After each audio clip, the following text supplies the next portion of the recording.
कि ऐसे बहुत सारे बच्चे हैं जो आज भी घरों में हैं और वो आगे की अगर शिक्षा जारी रखना चाह रहे हैं तो हमें हमारे सभी राज्यों के अंदर इस प्रकार से दूरस्थ शिक्षा को बढ़ावा देने वाले संस्थानों की स्थापना करनी चाहिए। अभी आपने देखा होगा एनईपी 2020 भी आया है। इस एनईपी 2020 ने क्या कहा है इनके लिए? ऐसे संस्थान जो दूरस्थ शिक्षा को बढ़ावा दे रहे हैं, ऐसे संस्थान जो 10वीं और 12वीं की बोर्ड एग्जाम करवा रहे थे, ऐसे संस्थानों के लिए राष्ट्रीय शिक्षा नीति 2020 ये कह रहा है कि इन संस्थानों को अब हमें कक्षा 3 और 5 का जिम्मा भी देना चाहिए। कौन सी कक्षा का? अभी तक कौन सी कक्षा का कर रहे हैं ये? कक्षा 10 एवं, तो ये कह रहा है कक्षा 3, 5 इन इस प्रकार की कक्षाओं का भी जिम्मा इन संस्थाओं को दिया जाना चाहिए, क्योंकि कहीं ना कहीं समाज में अभी भी इस प्रकार के बच्चे भी हैं जो बच्चे कई बार ड्रॉप आउट हो जाते हैं, वंचित रह जाते हैं, पढ़ाई बीच में छोड़ देते हैं, या उनको लगता है कि अब हमें पढ़ना चाहिए और उनको लगता है कि स्कूल भी नहीं जाना है, तो उनके लिए सर्वश्रेष्ठ है इस प्रकार के ओपन बोर्ड होना। तो आपने ये भी देखा होगा कि ये बोर्ड जितने भी हैं, ये लगभग हर स्टेट में अपना एक बोर्ड होता है। जो एक हमारे स्टेट में आरबीएससी है, पैरेलली इसके जैसा का जैसा आरएसओएस है। यहाँ पे बच्चे स्कूलों में आते हैं, स्कूलों में आने के बाद रेगुलर पढ़ाई करते हैं और इस बोर्ड एग्जाम से एग्जाम देते हैं। इसमें ऐसे बच्चे हैं जो गाँव में, घरों में, ढाणियों में या किसी रोजगार में भी लगे हुए हो सकते हैं। जरूरी नहीं है सारे बच्चे ड्रॉप आउट ही हो, कोई रोजगार में भी लगा हो सकता है और आगे की अपनी शिक्षा को जारी रखना चाह रहा है और वो स्कूल नहीं जा सकता क्योंकि वो रोजगार कर रहा है। तो उस कंडीशन में वो कहाँ से आगे की शिक्षा जारी रख सकता है? राजस्थान स्टेट ओपन स्कूल से, यहाँ से जारी रख सकता है। दूसरा, जब इसकी स्थापना हुई तो बहुत सारे लोगों ने कहा कि ये जो बोर्ड होते हैं ये काफ़ी टफ बोर्ड होते हैं, इनके अंदर लचीलापन नहीं है, इनमें विषयों की स्वतंत्रता नहीं है, इनमें परीक्षाओं की भी स्वतंत्रता नहीं है। आपने देखा होगा कि बोर्ड एग्जाम एक साथ शुरू होंगे, जितने 6 विषय वो 6 विषय पास करने ही पड़ेंगे। पास नहीं होते हैं तो आपको अगले साल भी वो सारे विषय पास करने पड़ेंगे। आप मन चाहे विषय नहीं ले सकते, जो विषय इस बोर्ड ने निर्धारित कर रखे हैं या उस स्कूल में चल रहे हैं वही विषय ले सकते हैं। आपका सेंटर एक फिक्स होगा, वहीं पे जाना, वहीं पे परीक्षा देनी है। ये आरएसओएस इस प्रकार का कुछ भी नहीं। ये कह रहा है कि हम बहुत सारे विषयों को, जो यहाँ से बच्चे जो डर जाते हैं, यहाँ से कई बार बच्चे जो फेल हो जाते हैं, इन विषयों को लचीला बनाने के लिए, इसका मतलब राजस्थान स्टेट ओपन स्कूल अपने आप में एक लचीला बोर्ड है। क्या है? लचीला बोर्ड है। विषयों की स्वतंत्रता है, आप अपने हिसाब से विषय ले सकते हो, इसमें विषय बहुत सारे हैं और वो विषयों को जब आप ले रहे होते हैं तब आपको वहाँ पे 2 भाषाओं को ध्यान में रखना है और बाकी आप सब्जेक्ट ले सकते हो। सब्जेक्ट कम भी ले सकते हो, यहाँ पे जैसे 6 या 7 सब्जेक्ट होते हैं, यहाँ कम से कम आपके 5 ही सब्जेक्ट होते हैं। कितने सब्जेक्ट होते हैं? तो यहाँ आपको 6 विषय लेने हैं, 6 भी आपके फिक्स होंगे, यहाँ आपको 5 ही लेने हैं और 5 में भी आपकी फ्लेक्सिबिलिटी है। तो इस प्रकार से इन्होंने कहा कि इस प्रकार के बोर्ड पूरे भारत में होने चाहिए। अब यहाँ से परीक्षा दे कैसे वो? क्योंकि यहाँ तो 10वीं और 12वीं की परीक्षा ही होती है और 10वीं और 12वीं की परीक्षा होती है तो इसका मतलब उस बच्चे को पढ़ना लिखना तो आना चाहिए। नहीं तो परीक्षा कैसे देगा वो? क्या लिखेगा वो? इसका मतलब वो साक्षर तो होना चाहिए। क्या होना चाहिए? फिर वो साक्षर कहाँ से होगा?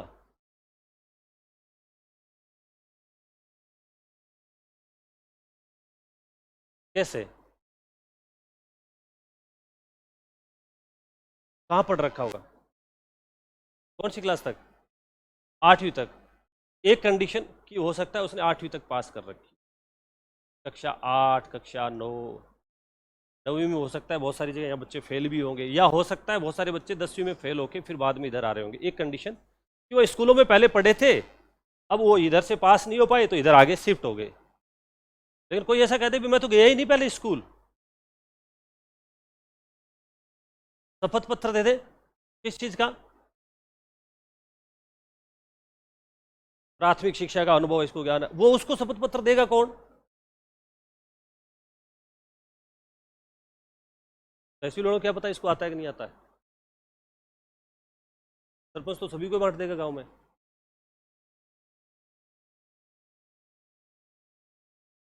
संदर्भ केंद्र बने हुए हैं, संदर्भ केंद्र में इनकी परीक्षा होती है। इनके परीक्षा केंद्र को संदर्भ केंद्र कहते हैं। जो हमारे सीनियर सेकेंडरी स्कूल होते हैं वो इनके संदर्भ केंद्र होते हैं, जहां बच्चे परीक्षा देने जाते हैं। जैसे हम तो बोलते हैं एग्जाम सेंटर, ये तो आरबीएससी में तो बोलते हैं एग्जाम सेंटर, ये बोलते हैं संदर्भ केंद्र। प्रौढ़ शिक्षा कौन देता है? प्रौढ़ शिक्षा, यस, निदेशालय साक्षरता और सतत शिक्षा से भी आप अपनी साक्षरता का प्रमाण पत्र ला सकते हो। इसा मैं साक्षर हूं और मेरे को पढ़ना लिखना आता है, अब मैं यहां से आगे की शिक्षा में जुड़ना चाह रहा हूं। इसका मतलब मैंने उस दिन आपको बताया था कि एक निदेशालय साक्षरता और सतत शिक्षा अलग से है।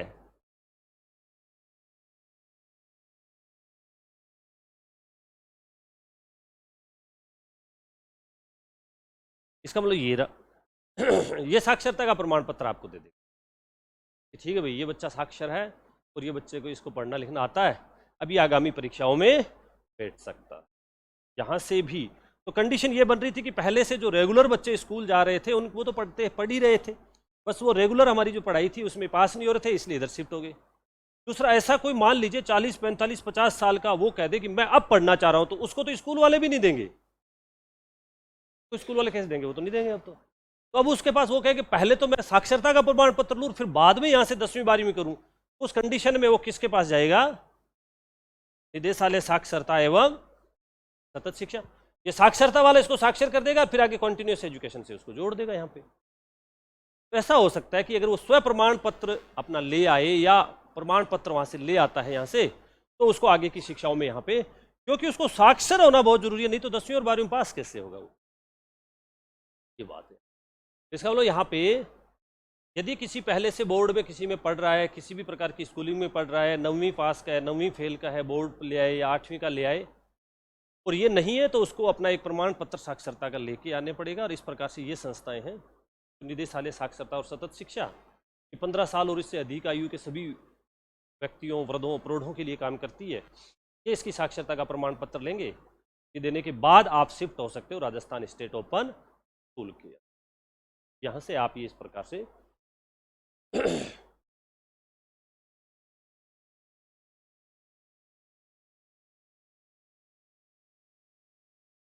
क्या है इसका ध्येय वाक्य? 100% के लिए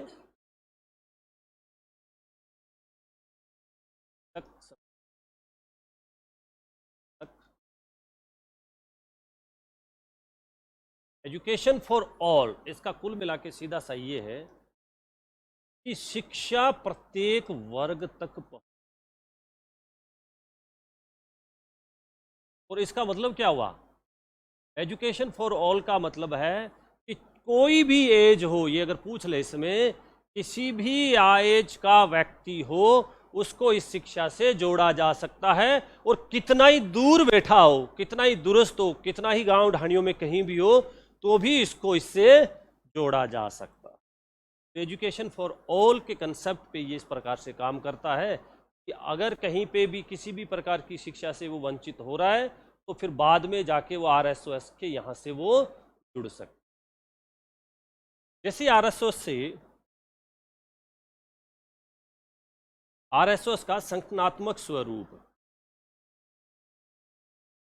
आरएसएस के संगठनात्मक स्वरूप में पहला ही क्वेश्चन इसका, ये संगठनात्मक स्वरूप के अनुसार कौन सी शिक्षा की संस्था है? ये माध्यमिक शिक्षा की है।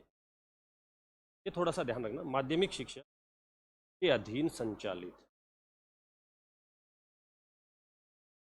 स्वायत्तशासी संस्था है ये, स्वायत्तशासी संस्था, यानी अपने आप में एक बोर्ड के रूप में ये संचालित होता है। क्वेश्चन अजय, आरएसओएस का अध्यक्ष कौन होता है? शिक्षा मंत्री। आरएसओएस के अध्यक्ष शिक्षा मंत्री अध्यक्ष होते हैं, इसका क्या मतलब हुआ? इसमें शासी परिषद है। कौन सी परिषद है? शासी परिषद, गवर्निंग काउंसिल, जिसको जीसी बोलते हैं आप, ये गवर्निंग काउंसिल के अध्यक्ष, या तो गवर्निंग काउंसिल पूछ ले या सीधा अध्यक्ष पूछ ले, तो कौन होगा? शिक्षा मंत्री विशेष तो क्या काम करती है गवर्निंग काउंसिल, ये जीसी गवर्निंग काउंसिल। और ये लगभग सभी हमने देखा कि लगभग सभी ऑर्गेनाइजेशन में ये जीसी और ईसी होती है। दो प्रकार की मैंने कहा कि एक तो गवर्निंग काउंसिल होगा और एक आपका एग्जीक्यूटिव कमेटी होगी। ये सर्वोच्च होती है, ये इसके अधीन। सिंपल सा आ जाए कि शासी परिषद काम क्या करती है, नीतियों का, यानी इस आरएसएस के संबंध में किसी भी प्रकार के कोई निर्णय लेने हैं, आरएसएस के संबंध में निर्णय या नीति निर्माण,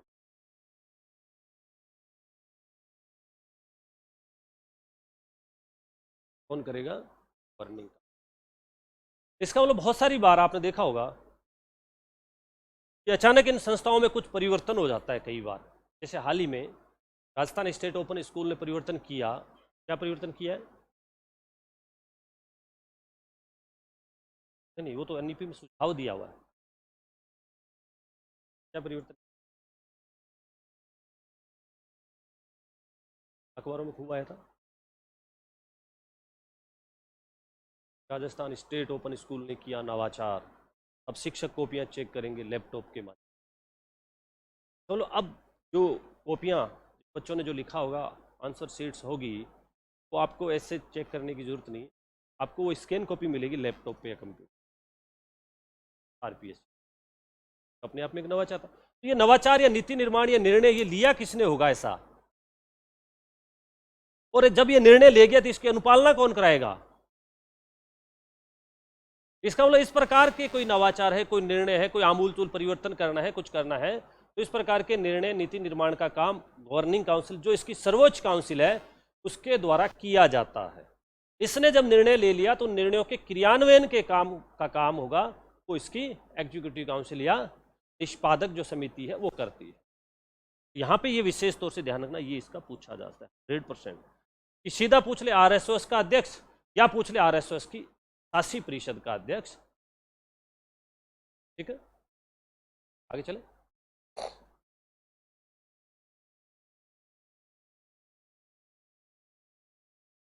शासी परिषद में सचिव कौन होगा इसका?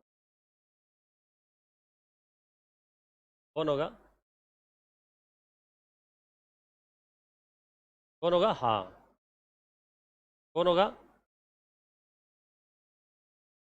शासी परिषद का जो सचिव होगा वो राजस्थान स्टेट ओपन स्कूल का जो सचिव होता है, राजस्थान स्टेट ओपन स्कूल का जो सचिव होता है वो होगा, और ये किस रैंक का होगा? एडी यानी संयुक्त निदेशक, जॉइंट डायरेक्टर, वो इसका सचिव होगा। सचिव का काम क्या होता है? कोई सारे मतलब काम कुल मिला के इसकी जब बैठक हो रही होगी, एजेंडा तैयार करना, लिखना, सारे पत्र व्यवहार करना, ये सभी जगह ये ध्यान रखना कि सारे के सारे काम किसके होंगे। और एक चीज ध्यान रखना, सचिव हमेशा उस संस्था का मुखिया होता है, उस संस्था का जो मुख्य अधिकारी होता है वो उसका सचिव होता है, जो कार्यपालक अधिकारी बोलते हैं, यानी मुख्य काम करने वाला अधिकारी। जैसे आरएससीआरटी के अंदर संगठनात्मक स्वरूप में देखें तो आरएससीआरटी का मुख्य अधिकारी कौन था? निदेशक था। वो जो निदेशक था, जो आईएएस भी हो सकता है, आरएएस भी हो सकता है, और शिक्षाविद भी हो सकता है, यही लिखा था हमने। तो वो जो आरएससीआरटी का जो निदेशक था वो वहां की जीसी और ईसी का क्या था? इसका मतलब इस प्रकार से सचिव वहां का जो मुख्य अधिकारी होता है उसी को ही नामित किया जाता है, क्योंकि सारे कागज उसी के ही पास होते हैं, कोई सा भी होगा। तो यहाँ पे भी राजस्थान स्टेट ओपन स्कूल में भी एक जॉइंट डायरेक्टर का पद है जिसको आरएसओस का सचिव को कहते हैं, वही इसकी शासी परिषद का भी क्या होगा? इसी की अनुपालना में एक निष्पादक समिति, कौन सी समिति? निष्पादक समिति, एग्जीक्यूटिव काउंसिल। इसी का सभापति कौन होगा, या जिसको हम अध्यक्ष कहें, कौन होगा? आईएएस। कौन? शिक्षा सचिव। या जिसको शासन सचिव भी आ सकता, शासन सचिव स्कूल शिक्षा, शासन सचिव ये इसके, क्योंकि जब निर्णय ले लिया कौन सी परिषद ने, 80% ने निर्णय ले लिया, अब उन निर्णयों का क्रियान्वयन करना है। क्रियान्वयन करने का काम मुख्यतः कौन सी समिति करेगी, निष्पादक समिति, कार्यों का क्रियान्वयन।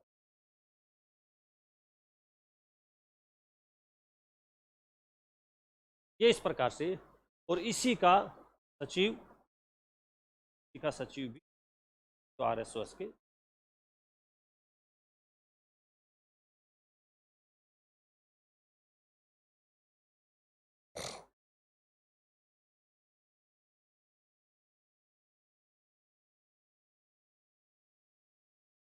तो ये सी और GC ये दोनों में लगभग सभी जगह सेम है। और मैक्सिमम में ये शासी परिषद के सभापति, शिक्षा सचिव या शासन सचिव है।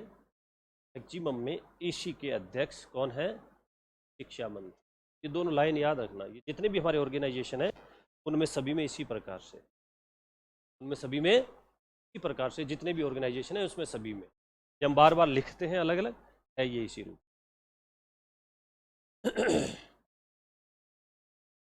अब हमने कहा इसके अध्यक्ष कौन है, अध्यक्ष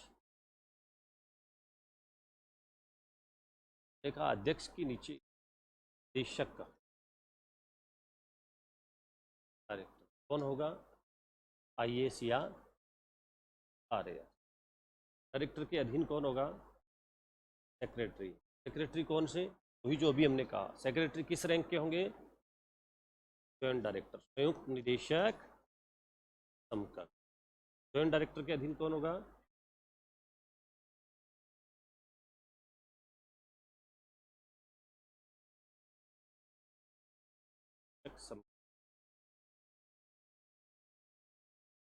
इनके अधीन कौन होगा, सहायक निदेशक।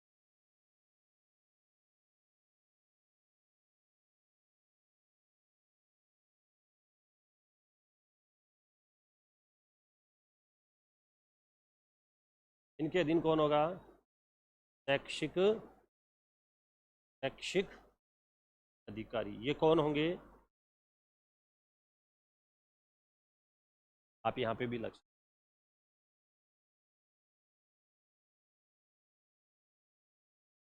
रखा था। इस प्रकार का पद सोपान ये माना गया है।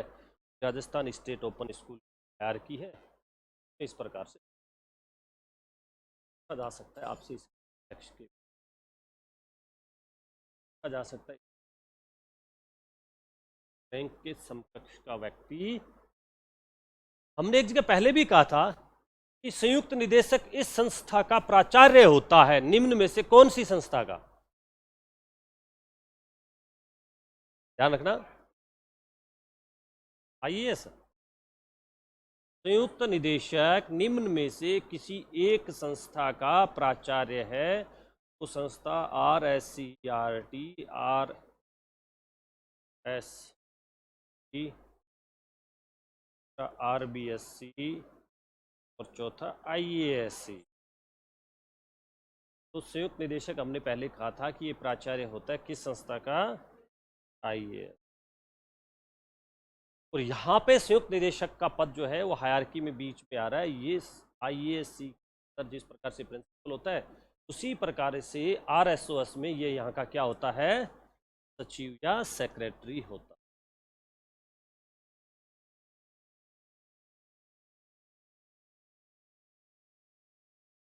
इनके जो मेन एक एक दो पद है वो जिस हिसाब से मैंने बताया वही याद रखें। पूरी हायरार्की आपको याद रखने की जरूरत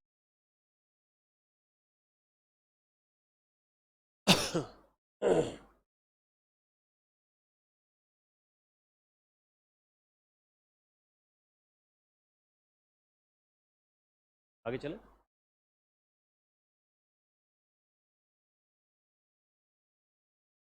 RSOS की स्थापना के क्या उद्देश्य,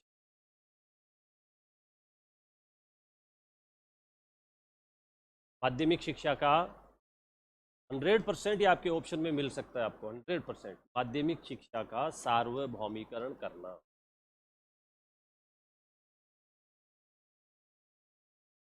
और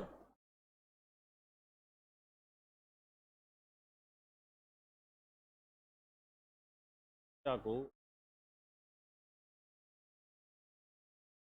ये भी 100% आपको ऑप्शन में। और इसका बहुत मुख्य उद्देश्य है परीक्षाओं में व्यापन।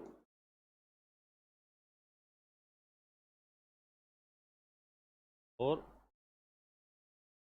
सुविधा अनुसार विषयों का चयन और विद्यालय के बाहर भी सीखना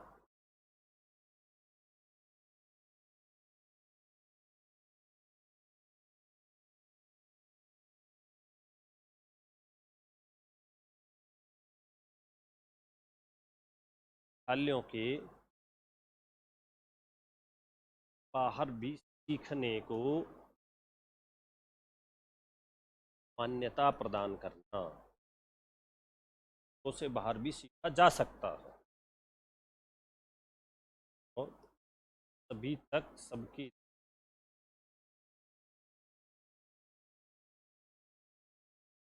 शिक्षा उपलब्ध कराना।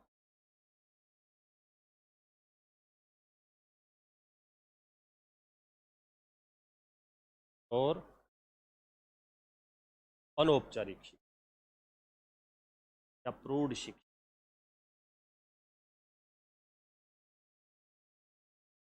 को बढ़ावा देना।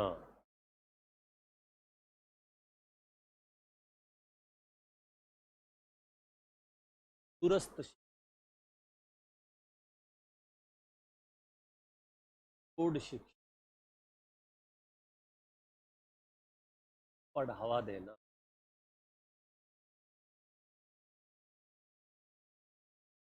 और तनाव मुक्त, हाँ ये आपके लिए बहुत बड़ा काम का है, तनाव मुक्त होकर शिक्षा देना। बच्चे सबसे ज़्यादा अभी एग्जाम में स्ट्रेस लेते हैं, ये स्ट्रेस फ्री बोर्ड है। और विद्यार्थियों के ज्ञान व अनुभव का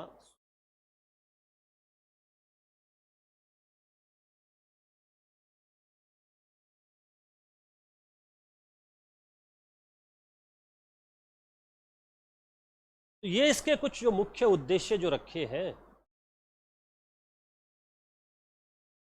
माध्यमिक शिक्षा का सार्वभौमिक, ये माध्यमिक शिक्षा की ही संस्था है। ये कह रहा है कि ऐसे बहुत सारे लोग हो सकता है कि जिन्होंने एलिमेंट्री एजुकेशन में पढ़ा हो या अपने आप में साक्षर हो, फिर बाद में ये माध्यमिक शिक्षा से जुड़ना चाह रहे हो। क्योंकि आपने देखा होगा पुराने समय में सबसे, अभी भी पुराने समय में क्यों, सबसे ज़्यादा ड्रॉप आउट रेट जो है वो माध्यमिक शिक्षा में है। और एक दिन मैंने आपको बताया था कि जो ड्रॉप आउट रेट है वो 5वीं क्लास से 6ठी क्लास में, 8वीं क्लास से 9वीं क्लास में और 10वीं क्लास से, इनमें सबसे ज़्यादा होती है। ड्रॉप आउट रेट सबसे ज़्यादा कौन सी क्लासों में है? 6ठी, 9वीं और 11वीं में। क्यों? कहाँ है? 5 अगले साल बोर्ड का है, अगले बोर्ड में तो ये बैठ रहे हैं, काम पे लगा देते हैं, बोर्ड में फेल हो जाते हैं। एक कारण कि बोर्ड में फेल हो जाते हैं, ठीक है। और दूसरे विद्यालयों में जाना पड़ता है। भारत सरकार के स्तर पे ये देखा गया कि सबसे बड़ी बात है, या तो हमारे पास स्कूल पहली से 5वीं की, या पहली से 8वीं की, या पहली से 10वीं। आजकल तो नहीं है, लेकिन पहले सबसे ज़्यादा ऐसे ही स्कूल हुआ करते थे। तो ये भारत सरकार ने कहा कि एक एवरेज जो बच्चा होता है जनरली, एक जब अपनी स्कूलिंग पूरी करता है पहली से लेकर 12वीं तक, तो वो औसत रूप से 4 स्कूलें चेंज करता है। कितनी स्कूलें? अब मन मन में सोचो, आप लोगों ने कितनी चेंज की होगी, मन मन में सोचो। 3-4 है ना। बहुत कम बच्चे ऐसे हैं जो 2 या 1 वाले हैं, और पूरे भारत में 4% बच्चे ऐसे हैं जो 7-8 स्कूलें भी चेंज करते हैं। यानी हर साल के, अब नहीं, अगली स्कूल दूसरी स्कूल देखेंगे। ऐसे भी बच्चे हैं कुछ 3-4%, लेकिन मैक्सिमम इस कैटेगरी में आ जाते हैं, उसके बाद इसमें आते हैं। ये तो बहुत ही कम, 1% से भी कम है जो बच्चे जो एक ही स्कूल में रहते हैं पहली से लेकर 12वीं तक। आप में से है कोई? तो कोई मिलता ही नहीं, बहुत रेयर केस में है। हाँ कुछ लोग हो सकते हैं, बाकी जनरली नहीं होते ऐसा। इसका मतलब ये हो गया कि जब जब स्कूलें चेंज होती है तब तब ड्रॉप आउट भी बढ़ता है। क्यों? क्योंकि पहले गांव में जो स्कूल मान लीजिए पहली से 5वीं तक है, तो गांव वालों के लिए तो पढ़ाई 5वीं तक की होती है, छठी से कोई नहीं, भाई पढ़ लिया स्कूल, गांव की स्कूल पूरी होगी मतलब पढ़ाई तो पूरी होगी उसकी, यही बात थी। फिर बाद में कुछ कुछ गांव में कहा भी हमारे तो 8वीं तक है, कोई बात नहीं आप 3 साल और पढ़ा लो, 8वीं तक हो जाएगी आपकी स्कूल। कुछ कुछ 10वीं तक थी, तो ये कोई तो बहुत सारे छोड़ छाड़ के यहाँ से चले जाते, और जो ये बाकी यहाँ आते थे तो या तो छोड़ जाते थे नहीं तो फेल हो जाते थे। तो दोनों यहाँ बड़ा कारण होता था। पहले से जो 10वीं और 12वीं है एनसीएफ 2005 कहता है, एनसीएफ कौन सा? 2005।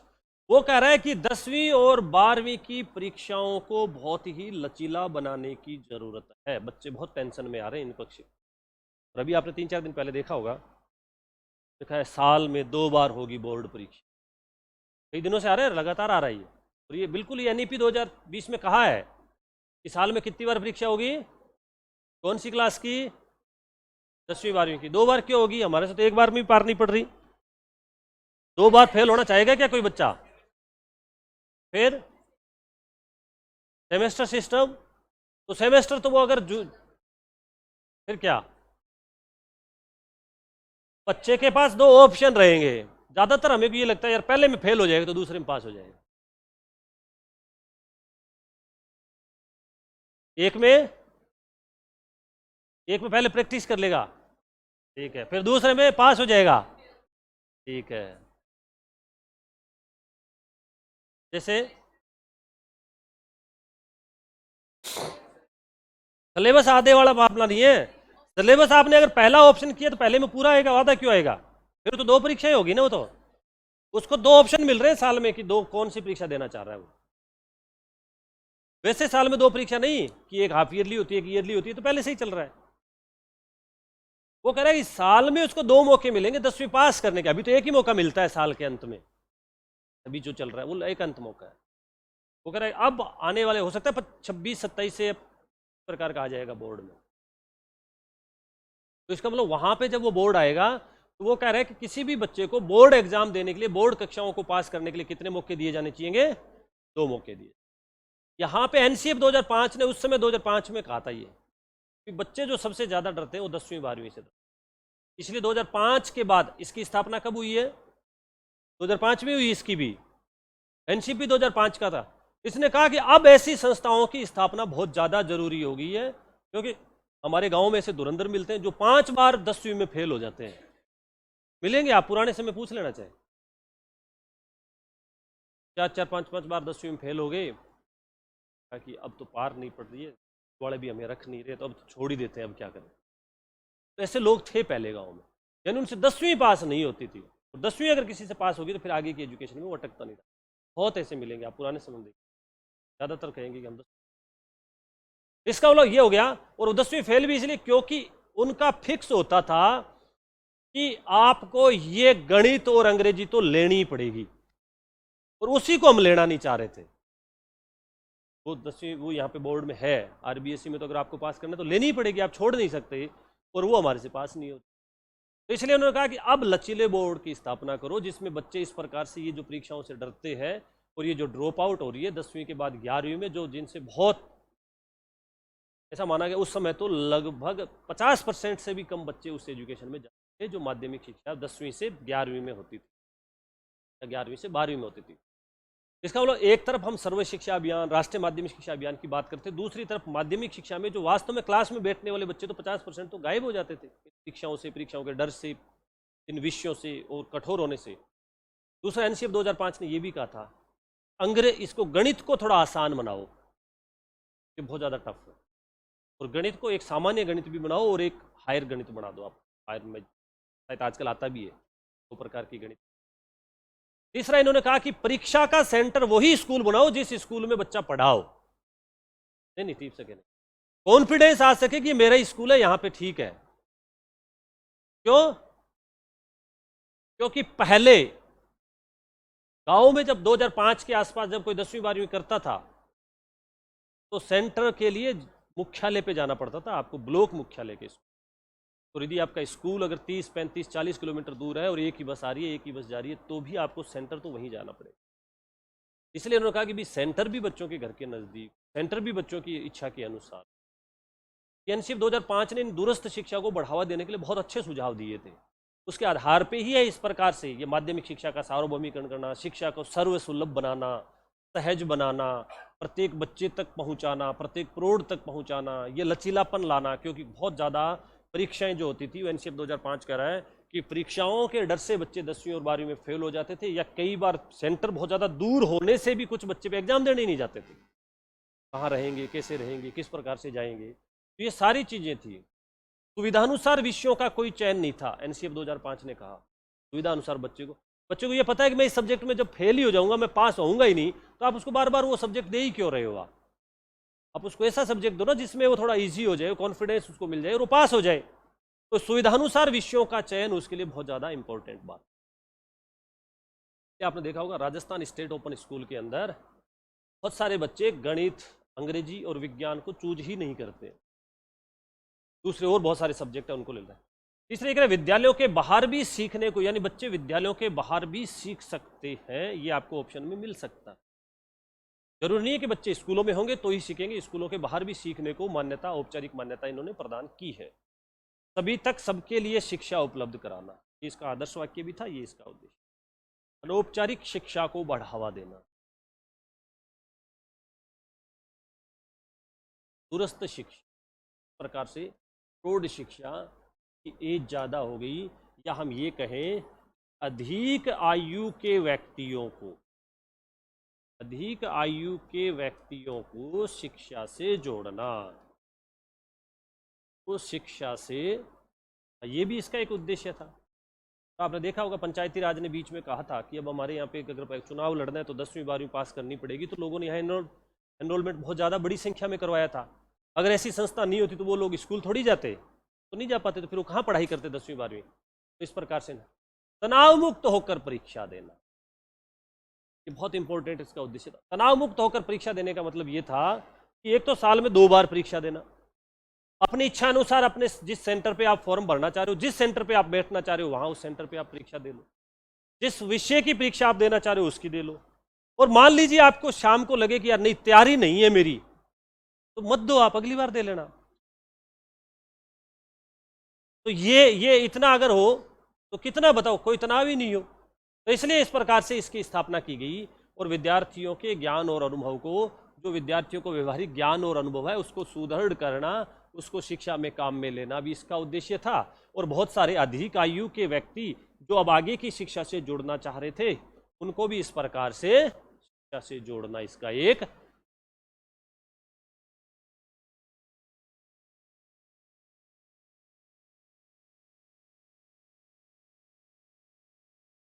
आप स्कूल गए थे तब आपको क्या आता था? नहीं, अंगूठा छाप क्या मतलब कह रहे ना, उसके हिसाब से ये कह रहे कि मान लीजिए कोई एक बिल्कुल अनपढ़ आदमी है, तो कुछ नहीं आ रहा, और वो 10th करना चाह रहा है, नहीं वो पहले साक्षर होगा, वो निदेशालय साक्षरता और सतत शिक्षा में वहीं जाएगा, उसको साक्षर होना पड़ेगा पहले। ऐसे बिल्कुल निरक्षर तो फिर आप किसी को भी ले आओगे साहब इसको परीक्षा दिलवाना,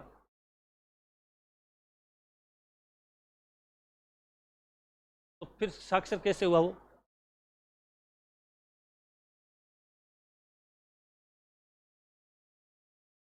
पहले पढ़ा है क्या वो? पहले पढ़ा है?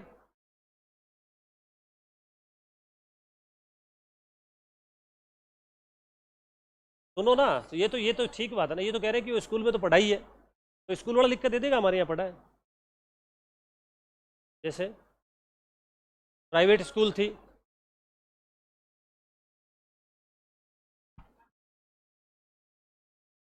वो फिर हाँ उस व्यक्ति की स्व घोषणा भी लगती है, एफिडेविट भी लगता है कि मेरे को सब पढ़ना आता है, मेरे को चेक कर लो, चाहे मैं पढ़ लिख सकता हूँ। स्व घोषणा भी एक लास्ट ऑप्शन है।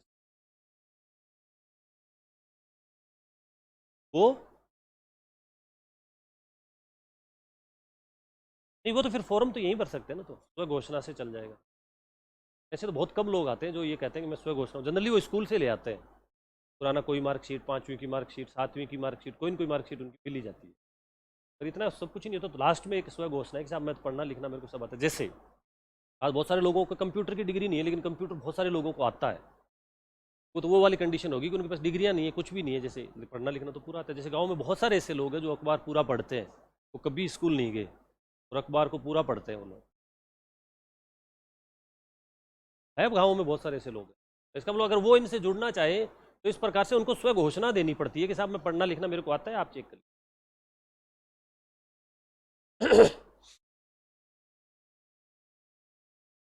आपको भी पढ़ना है ऐसे, आगे चले। RSOS, RSOS आयु का प्रावधान, ये 100% पूछा जा सकता है। आयु का क्या प्रावधान है? आयु का प्रावधान है कक्षा 10 के लिए और कक्षा 12 के लिए न्यूनतम आयु कितने वर्ष, और इधर न्यूनतम आयु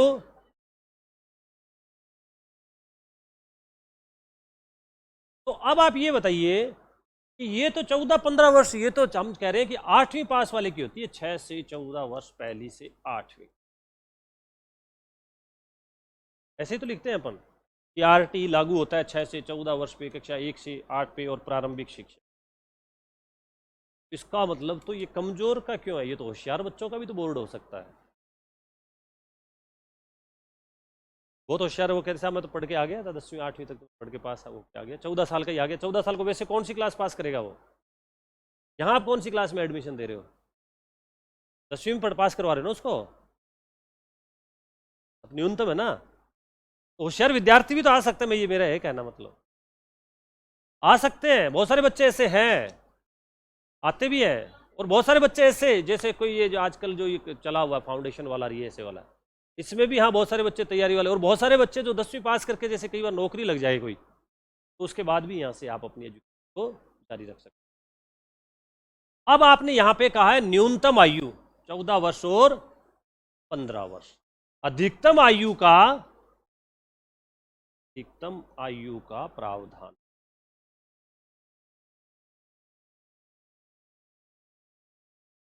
और ये आयु की गणना की कैसे जाएगी? आयु की गणना 1 जुलाई से,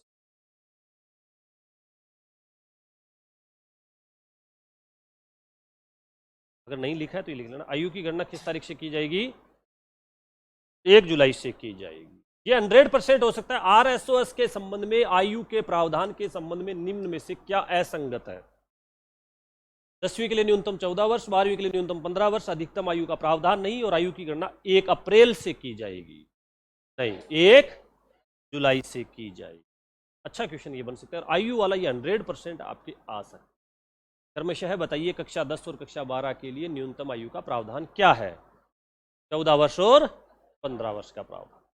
अधिकतम आयु का प्रावधान इसीलिए नहीं था क्योंकि यहाँ पे किसी भी एज का कोई भी व्यक्ति, हमने कहा था कि इसके उद्देश्यों में कि जिनकी आयु अधिक होगी उनको भी हम शिक्षा से जोड़ना चाह रहे हैं, इसलिए आयु अधिकतम का हमने कोई प्रावधान इसमें रखा ही नहीं है। कोई भी व्यक्ति कभी भी आके अपनी शिक्षा को यहाँ से पूरा कर सकता है, इसलिए इसमें अधिकतम आयु का कोई प्रावधान नहीं रखा। आगे चले।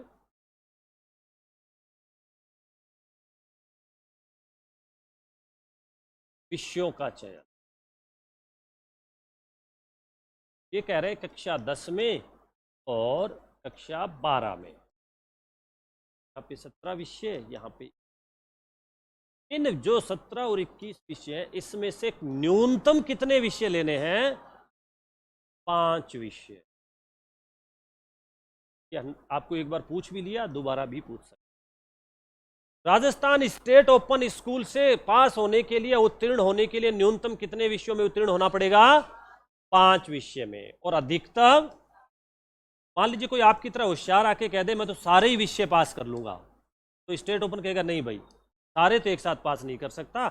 एक साथ कितने विषय पास कर सकता है? 7 विषय, क्योंकि सब्जेक्ट बहुत सारे सरल भी होते हैं यहाँ पे, और कर सकते हो आप कोई वो तो न्यूनतम 5 विषय और अधिकतम 7 विषय 100% ये आपके ऑप्शन में मिल सकते हैं। विषयों के संबंध में निम्न में से क्या प्रावधान है कि इसको कक्षा 10 और कक्षा 12 के लिए न्यूनतम 5 विषय उत्तीर्ण होने अनिवार्य है और अधिकतम 7 विषय उत्तीर्ण होने अनिवार्य है।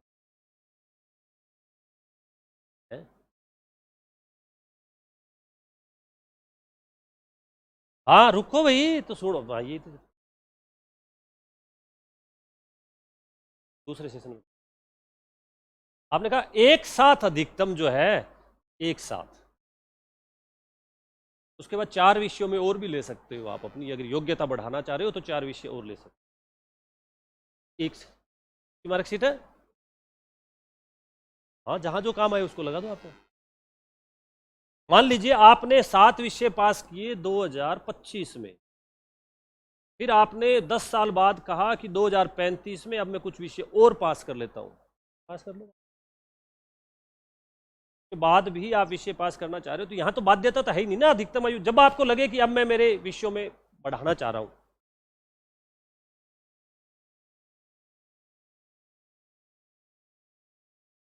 चॉइस से ही लेने होते हैं। हाँ तभी तो कहता है सुविधा अनुसार विषयों का चयन, ये अपने उद्देश्यों में लिखा था। यह बाउंडेशन नहीं है, यहां लिखा है 5 विषयों में से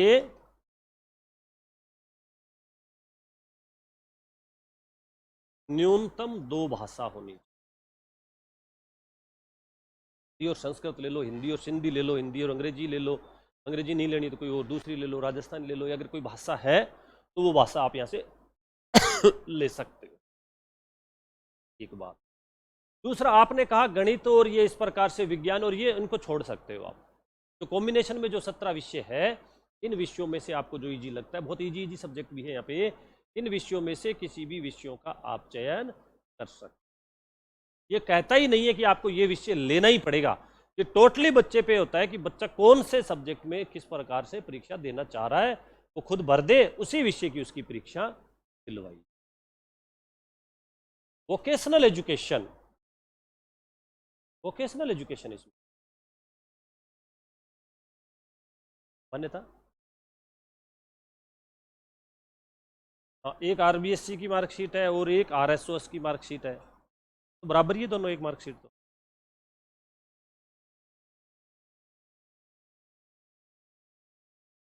नहीं मान्यता है, हाँ उतना ही मान्य। इसको सीबीएसई ने, दूसरे बोर्ड ने, रेलवे ने, सभी जगह मान्य कर रखा है, आर्मी में सब जगह मान्य। बहुत अच्छा बोर्ड है, अब कहीं इसकी मान्यता का कोई इश्यू ही नहीं है। पहले लोग कहते थे इस प्रकार से, मान्यता का इसका कोई इश्यू नहीं है। मान्यता तो ये पूरा जिस प्रकार से आरबीएससी से पास करते हैं सेम ऐसा। आगे चले तो इसका मतलब ये हो गया कि 5 विषयों में आपको कम से कम 2 भाषाएं लेनी पड़ेगी। अब आपने कहा तो ये विषयों का ध्यान रखना, विषयों का जो प्रावधान है ये वाले दोनों, एक साथ न्यूनतम 5, एक साथ अधिकतम 7। एक साथ की बात की है मैंने, एक साथ यदि आप पेपर देना चाह रहे हो तो एक साथ आप अधिकतम 7 विषय भी ले सकते हो।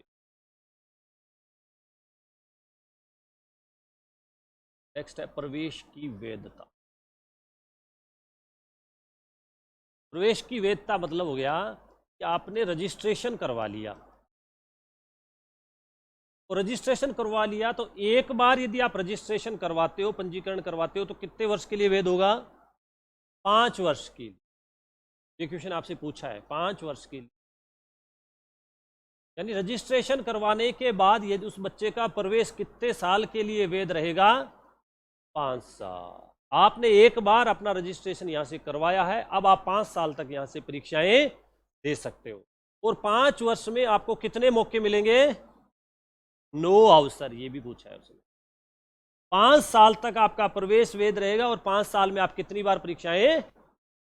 9 बार आप परीक्षाओं को दे सकते हो। तो सब्जेक्ट कितने पास करने हैं? कम से कम।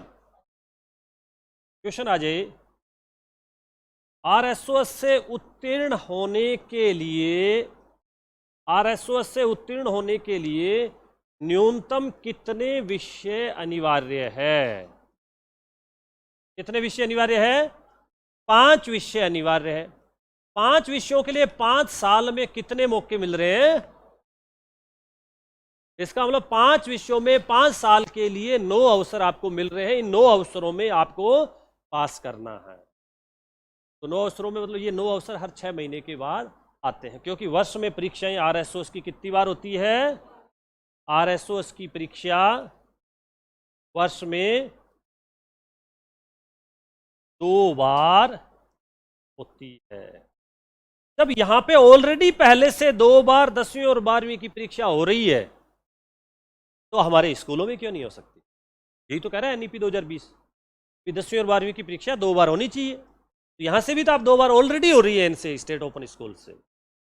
इसका मतलब साल में 2 बार ये परीक्षाएं, एक तो अक्टूबर नवंबर में और दूसरा मार्च से मई के मध्य ये परीक्षाओं का आयोजन करवाते हैं। ऑप्शन में आ जाए साल में कितनी बार परीक्षा होती है, ये दोनों आपसे पूछ।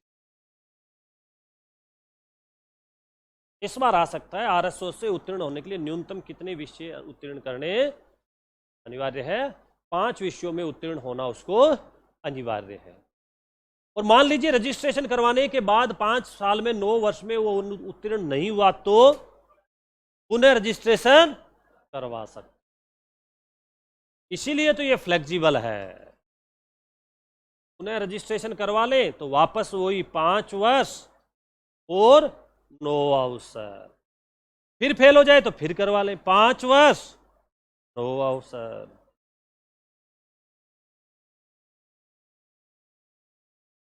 तो इसका मतलब ये हो गया कि ये वाला जो है ये आपसे पूछा जा सकता है। रजिस्ट्रेशन करवाने का मतलब एक बार अगर आपने एनरोलमेंट यहां से करवा लिया है तो उसके बाद आप 5 साल तक अपना, मान लीजिए पहले साल परीक्षा नहीं दी, दूसरे साल परीक्षा नहीं दी, फिर तीसरे साल 2 विषय पास कर लिए, फिर चौथे साल फिर आपने 2 विषय पास कर लिए और फिर 5वें साल 1 विषय पास कर लिए।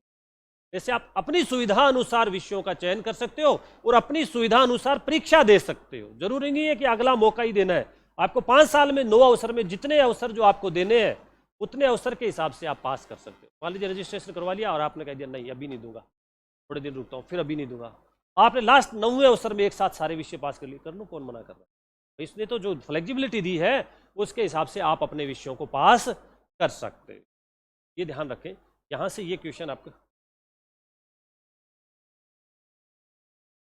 हाँ हाँ वो तो कर ही सकता,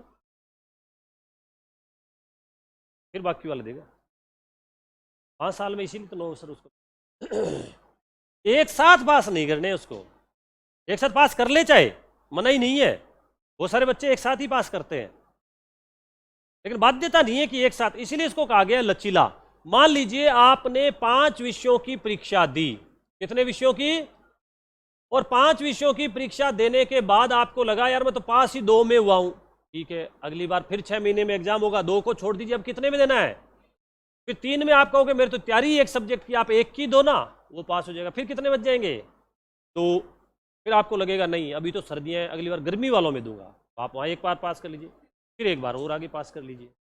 तो ऐसे जितना जो पास करते जाओगे वो इसमें से हटते जाएंगे।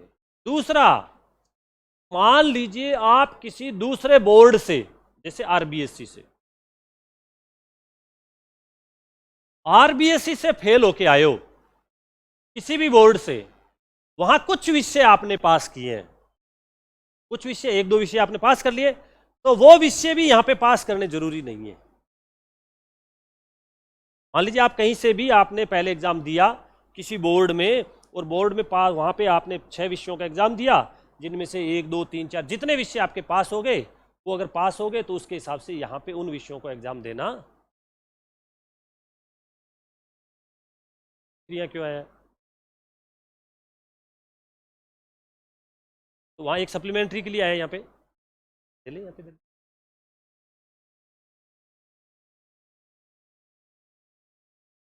जैसे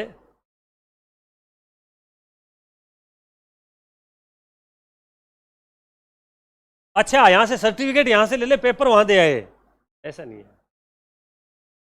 हाँ हाँ मैं समझ, हाँ हाँ मैं समझ गया कह रहे हो। तो ये कह रहे हैं यहाँ तो आपको 5 विषय पास करने हैं, वहां से फेल होके यार पास का सर्टिफिकेट यहां से ले लीजिए, ये कह रहे हैं।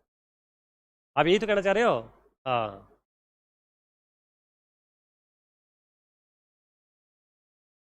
हाँ वो तो फॉर्म तो अलग अलग है।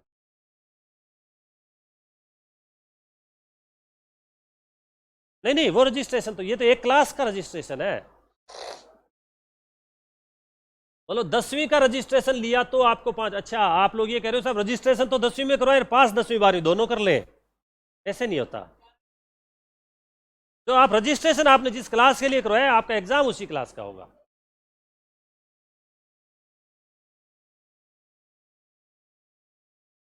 नहीं, 11वीं का गैप चाहिए 1 साल का, नहीं तो सारे बच्चे इधर शिफ्ट हो जाए ना, तो नहीं तो सारे बच्चे ही आ जाए ना, 1 साल बच्चा है ना सभी के ही, वो तो गैप तो चाहिए। फिर 10वीं के बाद सीधा 12वीं, किसी देखा है किसी को आपने? गैप तो जरूरी है, आपको चाहे 1 साल का गैप आपको देना पड़ेगा।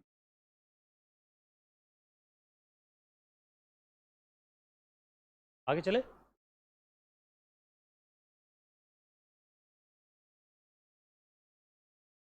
तो इसीलिए ये जो है ना एनसीएफ 2005 के अनुसार, इसीलिए 2005 के बाद विभिन्न राज्यों में इस प्रकार के बोर्ड की स्थापना की गई है, विभिन्न राज्यों में। और दूसरा, एनसीएफ 2005 ने यह भी कहा था कि 10वीं और 12वीं के जब भी बोर्ड एग्जाम होते हैं तब बच्चे इतने ज़्यादा स्ट्रेस में होते हैं, इसलिए उन बच्चों के लिए काउंसलिंग के सेशन भी शुरू होने चाहिए और उन बच्चों के लिए हेल्पलाइन नंबर भी शुरू होने चाहिए। एनसीएफ 2005 ने कहा ये उस समय कि माध्यमिक शिक्षा में बच्चे इतने स्ट्रेस में रहते हैं, तो उस समय इनके लिए हेल्पलाइन नंबर, काउंसलिंग सेशन भी जब परीक्षाएं चल रही हो तब चलने चाहिए। अभी है, आप देखिए सीबीएसई के और आरबीएसई के एग्जाम जब चल रहे होते हैं तब आप आरबीएसई और सीबीएसई दोनों लैंडलाइन नंबर जारी करते हैं या मोबाइल नंबर जारी करते हैं। अगर किसी भी बच्चे को किसी प्रकार की कोई काउंसलिंग की जरूरत है तो आप इन नंबरों पर बातचीत कर सकते हो। तो ये उसलिए 2005 वाला जितना जो था ना एनसीएफ, उसी के अनुसार इसको इस प्रकार से इसमें। दूसरा, मान लीजिए ये आरएसओएस से बच्चे ने परीक्षा का फॉर्म भरा, रजिस्ट्रेशन इसने करवा लिया। रजिस्ट्रेशन करवाने के बाद ये जो परीक्षा होती है या जो रजिस्ट्रेशन होता है उसको बोलते हैं संदर्भ केंद्र। क्वेश्चन है, राजस्थान स्टेट ओपन स्कूल में विद्यार्थी के जो परीक्षा केंद्र होते हैं उन परीक्षा केंद्र को क्या नाम दिया गया है? संदर्भ केंद्र नाम दिया गया। कितने संदर्भ केंद्र है वर्तमान में? ये संदर्भ केंद्र होते कौन से स्कूल है? जहां पे ओपन एग्जाम होते हैं। तो ओपन एग्जाम कहां पे होते हैं? ये कौन से स्कूल होते हैं? सीनियर सेकेंडरी, यानी हमारे जो राजकीय उच्च माध्यमिक विद्यालय होते हैं उन्हीं को ही क्या कहा जाता है? तो हम तो उनको बोलते हैं राजकीय उच्च माध्यमिक विद्यालय, और राजस्थान स्टेट ओपन स्कूल वाले बोलते हैं इनको संदर्भ केंद्र। उनके उन बच्चों के लिए होते हैं रिसोर्स सेंटर। ये रिसोर्स सेंटर जहां पे एक तो परीक्षा का आयोजन होगा, क्या होगा? परीक्षा का आयोजन, और प्रायोगिक परीक्षा। मान लीजिए किसी ने ऐसा सब्जेक्ट ले लिया प्रैक्टिकल, और व्यक्तिगत संपर्क कार्यक्रम 15 दिन का, और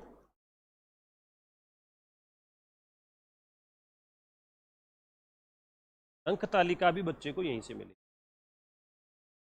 इसका मतलब ये हो गया कि ये जो संदर्भ केंद्र होते हैं राजस्थान स्टेट ओपन स्कूल के, इन संदर्भ केंद्रों पे एक तो परीक्षाओं का आयोजन करवाता है आरएसओएस के द्वारा। इन संदर्भ केंद्र के माध्यम से क्या होता है? परीक्षाओं का आयोजन, बच्चा परीक्षा देने आएगा। यहां पे ही यदि बच्चे का कोई प्रैक्टिकल वाला सब्जेक्ट है तो वो प्रैक्टिकल देने कहां जाएगा? इन्हीं स्कूलों में आएगा।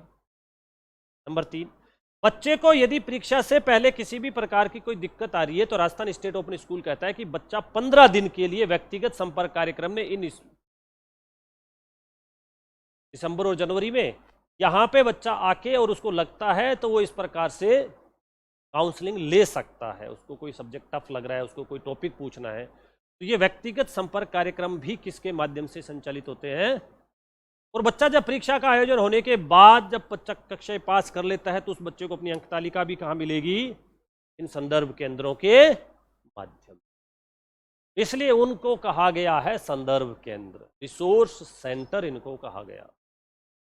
ठीक है, और ये जनरली होते हैं हमारे राज्य के उच्च माध्यमिक। क्वेश्चन है, संदर्भ केंद्र का प्रभारी कौन होता है? स्कूल का प्रिंसिपल, यानी जो राज्य के उच्च माध्यमिक विद्यालय है इसमें कौन होगा? प्रधानाचार्य होगा। इस प्रधानाचार्य के पास एक एक्स्ट्रा काम और होता है, किसका? आरएसओएस का, जब वो आरएसओएस का काम करता है तब वो संदर्भ केंद्र प्रभारी।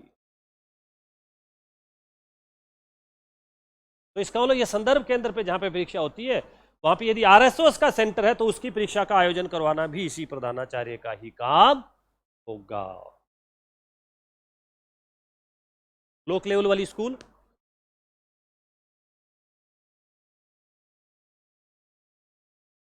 ब्लॉक लेवल वाले इसलिए लेते हैं ना क्योंकि बच्चे फिर गांव वाले तो बहुत कम बच्चे होते हैं। आपके गांव में मान लीजिए 4 ही बच्चे आ रहे हैं, फिर दूसरे वाले स्कूल के 4 ही बच्चे हैं, पूरे ब्लॉक में मान लीजिए 600 बच्चे हैं, तो फिर बहुत सारे स्कूलों में सेंटर नहीं देते।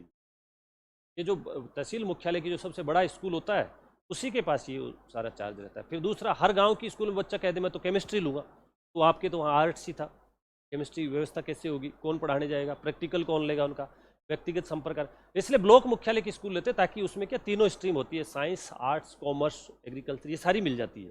तो बच्चे को उसी सुविधा के अनुसार ऐसा स्कूल ही संदर्भ केंद्र चुना जाता है जो उन 17 और 21 सब्जेक्ट से मैच खाता हो, ऐसे स्कूल को।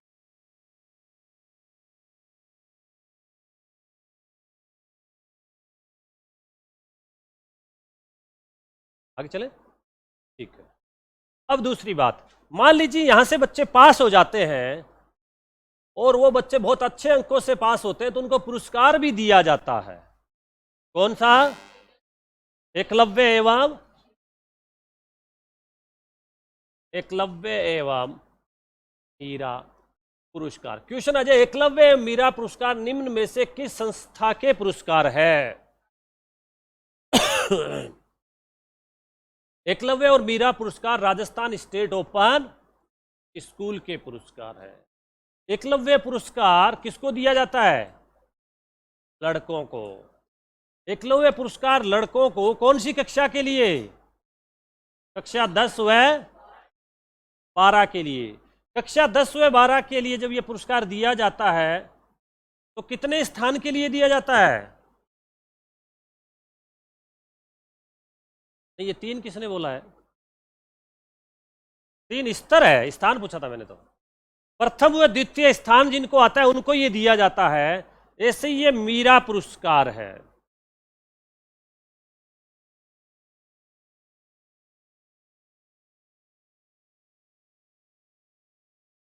ये लड़कियों के लिए कक्षा 10 व कक्षा 12 के लिए। ये भी प्रथम व द्वितीय स्थान जिनका आता है उनको दिया जाता है। ये पुरस्कार जो एकलव्य और मीरा पुरस्कार है एवं मीरा पुरस्कार कितने स्तर पे दिया जाता है? कौन कौन से? राज्य, जिला तथा ब्लॉक। तो क्वेश्चन अजय कि एकल व द्विपुत्री पुरस्कार योजना निम्न में से किस संस्था का पुरस्कार है? वो आरबीएससी का था। एकल व कब शुरू हुआ था? 2012 में। ये कौन से लेवल पे दिया जाता है? राज्य व जिला, 2 स्तर पे दिया जाता है, इसमें ब्लॉक नहीं है। ये 2 ही स्तर पे था। और जब ये 2 ही स्तर पे था तो कक्षा 12 और कक्षा 10 इसके लिए राज्य स्तर पे राशि कितनी थी? 51,000 और 31,000। और जिला स्तर पे दोनों की मतलब कक्षा 10 हो चाहे कक्षा 12 हो। यह था एकल व द्विपुत्री। दूसरा है क्वेश्चन, एकलव्य व मीरा पुरस्कार निम्न में से किस संस्था का है? राजस्थान स्टेट ओपन स्कूल का। राजस्थान स्टेट ओपन स्कूल के द्वारा जो एकलव्य और मीरा पुरस्कार दिया जाता है उसके संबंध में निम्न में से कौन सा तथ्य है संगत है? नंबर 1, एकलव्य पुरस्कार लड़कों को दिया जाता है कक्षा 10 और कक्षा 12 के लिए। ठीक बात है। एकलव्य पुरस्कार प्रथम और द्वितीय स्थान प्राप्त करने वाले विद्यार्थियों को दिया जाता है जो कक्षा 10 और 12 में। तीसरा, मीरा पुरस्कार लड़कियों को दिया जाता है कक्षा 10 और 12 में।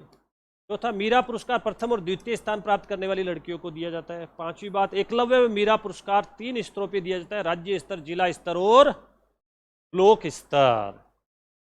अब यदि हम इसकी राशि को देखें, एकलव्य व मीरा पुरस्कार राज्य स्तर पर कितनी राशि, कौन से स्थान को, और सेकंड को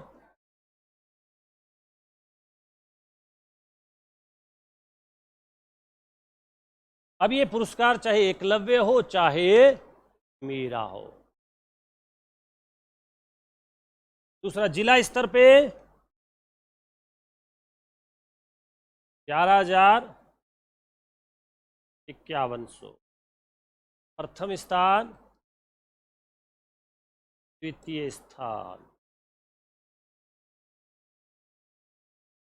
पुरस्कार चाहे एकलव्य हो या मीरा हो। ब्लॉक स्तर पे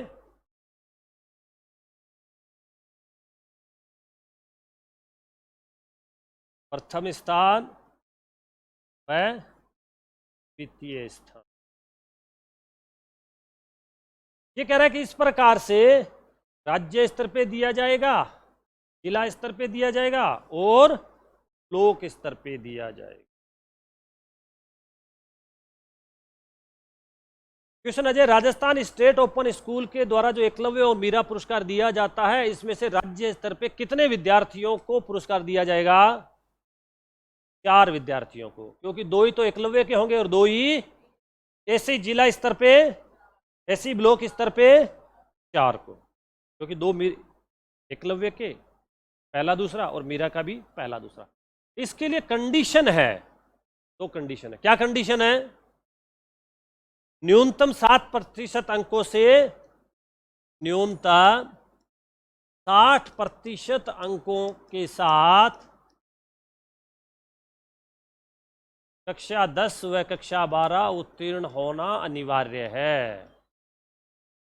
यानी कुल मिला के कितने प्रतिशत अंक आने चाहिए उसके? 60। दूसरी क्या कंडीशन है?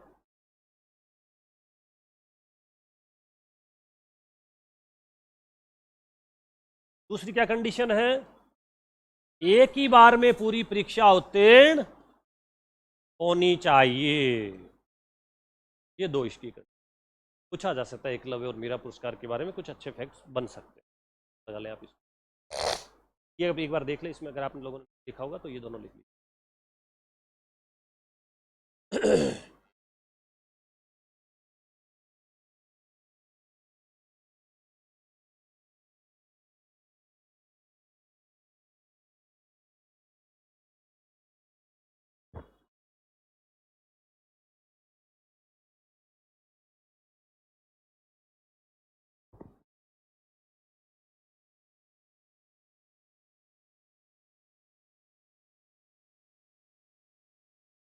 एक से ज्यादा कैसे, मतलब एकलव्य यार मेरा ही पुरस्कार, एकलव्य मिलेगा अगर बच्चा,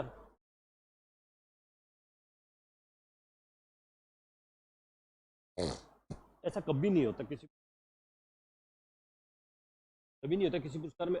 उसकी श्रेणी तो स्टेट में आ गई ना, नीचे वाला बच्चा ऊपर आएगा। नीचे नहीं है तो जरूरी थोड़ी पुरस्कार देना, और क्या भैया, नीचे कोई है नहीं तो ये दोनों कंडीशन भी तो देखी जाएगी। नीचे नहीं है तो कोई बात नहीं, पुरस्कार तो खाली रह जाता है, क्या कह सकता है।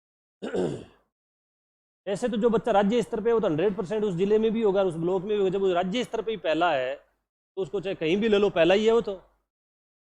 ऐसा कभी नहीं होता। ऐसे कई बार आपने देखा होगा, राज्य स्तर पे प्रथम चयनित को, जिला स्तर पे प्रथम चयनित को, ब्लॉक स्तर पे प्रथम चयनित को स्कूटी दी जाएगी। वो 3 स्कूटी लेके थोड़ी जाएगी घर,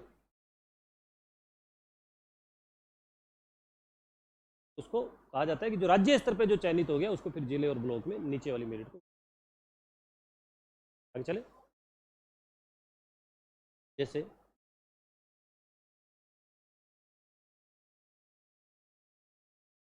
नहीं, बच्चे को इसमें प्रायोरिटी नहीं है, इसमें तो ये खुद सेंटर देखेगा ना, ये वाला आरएसओएस खुद देखेगा रिजल्ट जारी करते ही भी, स्टेट पे कौन से आगे, जिलों में कौन से आगे और ब्लॉक पे कौन।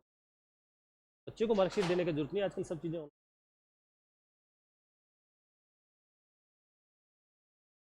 पेपर तो आप किसी भी स्कूल में दे लो, जिला स्तर में आप जिस जिले में आपने पेपर दिया उस जिले में आपको माना जाएगा। मान लीजिए आपने पेपर बांसवाड़ा से दिया तो आपको बांसवाड़ा जिले में मेरिट आएगी।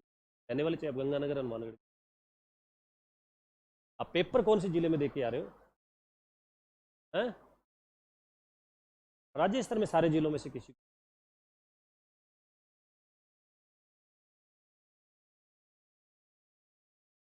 वो तो बाहर हो जाएंगे ना चारों बच्चे।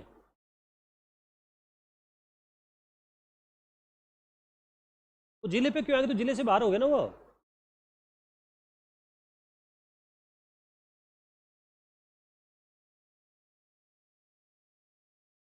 राज्य स्तर पे पहला स्थान है क्या?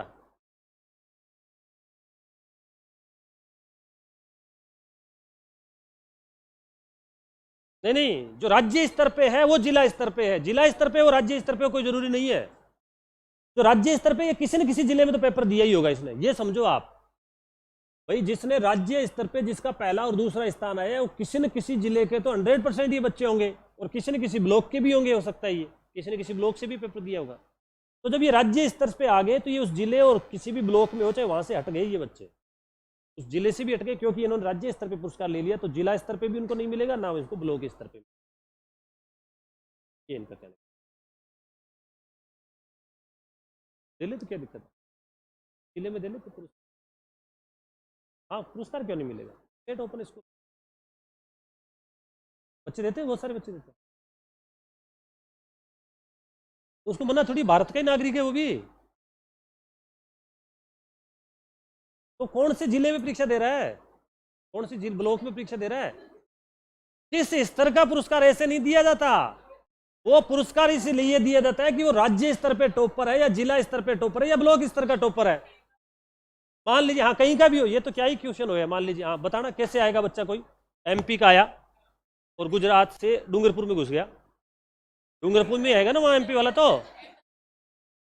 राजस्थान नहीं नहीं, राजस्थान में कौन से में, कहाँ पे? हाँ कोई सा जिला, नहीं नाम बताओ ना। बाड़मेर में, बाड़मेर में शिव में आ गया वो, तो वो शिव तो ब्लॉक में आ गया ना, वो एग्जाम तो शिव से दे रहा है वो। तो अगर टॉपर होगा तो कौन से ब्लॉक का होगा? शिव ब्लॉक का होगा। और ये अगर उस जिले में टॉपर होगा तो कौन से ब्लॉक का होगा? बाड़मेर का होगा। और राज्य में टॉपर होगा तो पूरे राज्य का होगा। ये तो सिंपल सी बात है इसमें। हाँ, और इतना अगर टॉपर ही आना होता तो वो वहीं पढ़ लेता है। और क्या, आगे चले अब आगे, ठीक है। ये कहा गया कि यहां पे आरएसओएस से यदि परीक्षा पास करनी है, आरएसओएस से उत्तीर्ण होने के लिए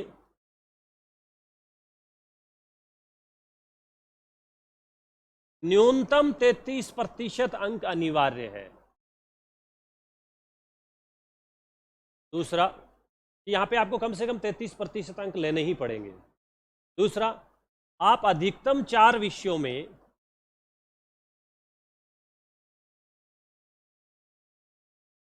योग्यता अभिवृद्धि बढ़ा सकते हो आप।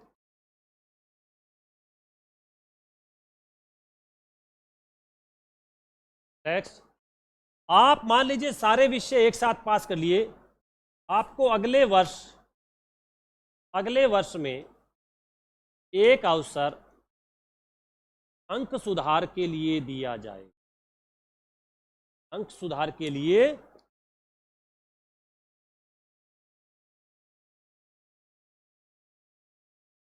इस प्रकार से इसके फैक्ट्स।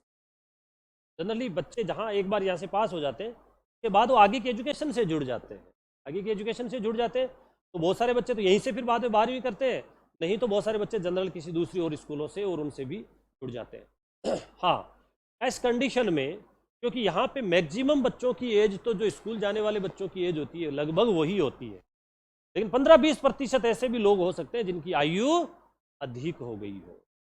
तो वो फिर बाद में मान लीजिए कि यहाँ से आरएसओएस से 12वीं पास कर लेते हैं, फिर आगे कौन सी एजुकेशन से जुड़ेंगे वो? कॉलेज एजुकेशन में कॉलेज वाले कहेंगे आपकी उम्र 60 साल है, हम तो नहीं लेंगे आपको। स्वयं पाठी के तौर पे, और यस इग्नू और वीएमओयू। तो जैसे यहाँ पे एनआईओएस और आरएसओएस, ऐसे ही आगे कॉलेज एजुकेशन में, हायर एजुकेशन में भी इग्नू और वीएमओयू है। वहां से आप जैसे यहाँ से 10वीं 12वीं पास करो और फिर उसके बाद इस वाली एजुकेशन से, हायर एजुकेशन से आप, तो यहाँ से भी फिर बाद में आप ये हायर एजुकेशन के आप जुड़। तो ये था आपका Rajasthan state open school. Next एक छोटा सा टॉपिक है आपका आरएसटीबी। राजस्थान राज्य पाठ्य पुस्तक मंडल, बहुत ही छोटा सा टॉपिक है। राजस्थान पाठ्य पुस्तक मंडल, इसमें से भी लगभग हर बार एक क्वेश्चन आता है, लेकिन क्वेश्चन अभी तक बहुत ही इजी आए हैं। राजस्थान स्टेट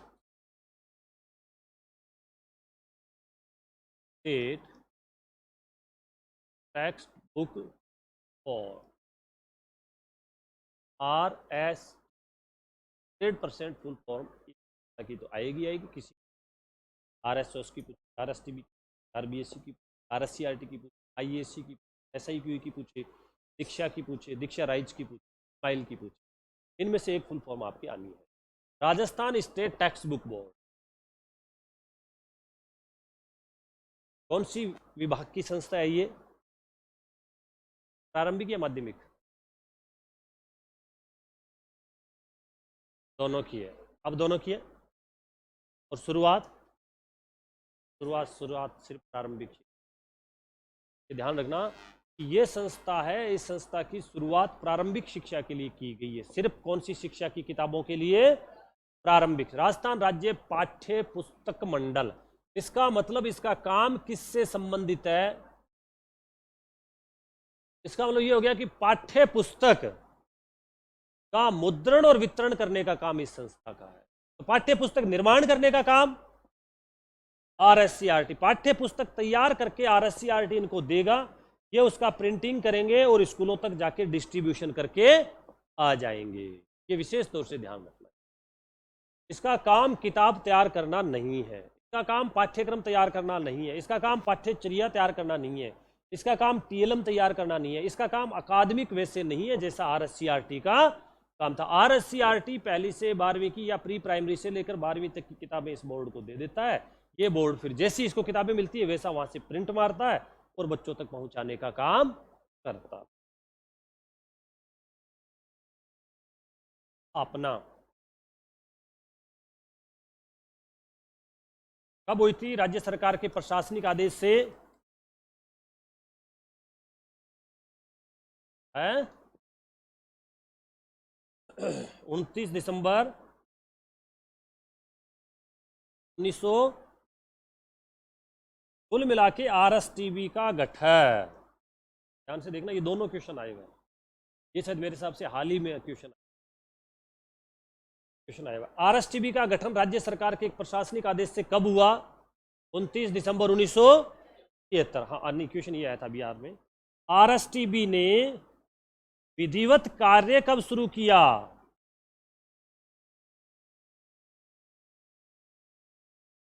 1 जनवरी 1974 को ये क्वेश्चन अभी आया था और ये क्वेश्चन भी आया हुआ है। दोनों ध्यान रखना है, 2-3 बार क्वेश्चन, लेकिन दोनों डेट उसने साथ आज तक कभी नहीं दी। दोनों डेट साथ में कभी नहीं दिए। या तो RSTB का गठन होता है तो 29 दिसंबर 1973, अभी जो क्वेश्चन आया था दिसंबर वाला उसमें यह था RSTB विधिवत कार्य शुरू कब किया था? 1 जनवरी 1900। दोनों वेरी इंपॉर्टेंट है, ये दोबारा भी पूछ। कहां पे RSTB का मुख्यालय है? मुख्य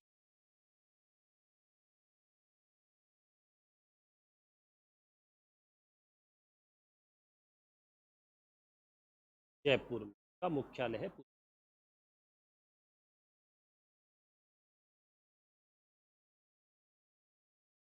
ये जो RSTB है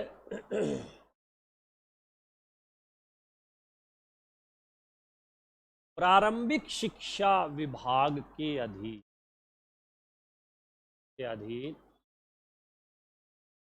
स्वायत्त शासी संस्था के रूप में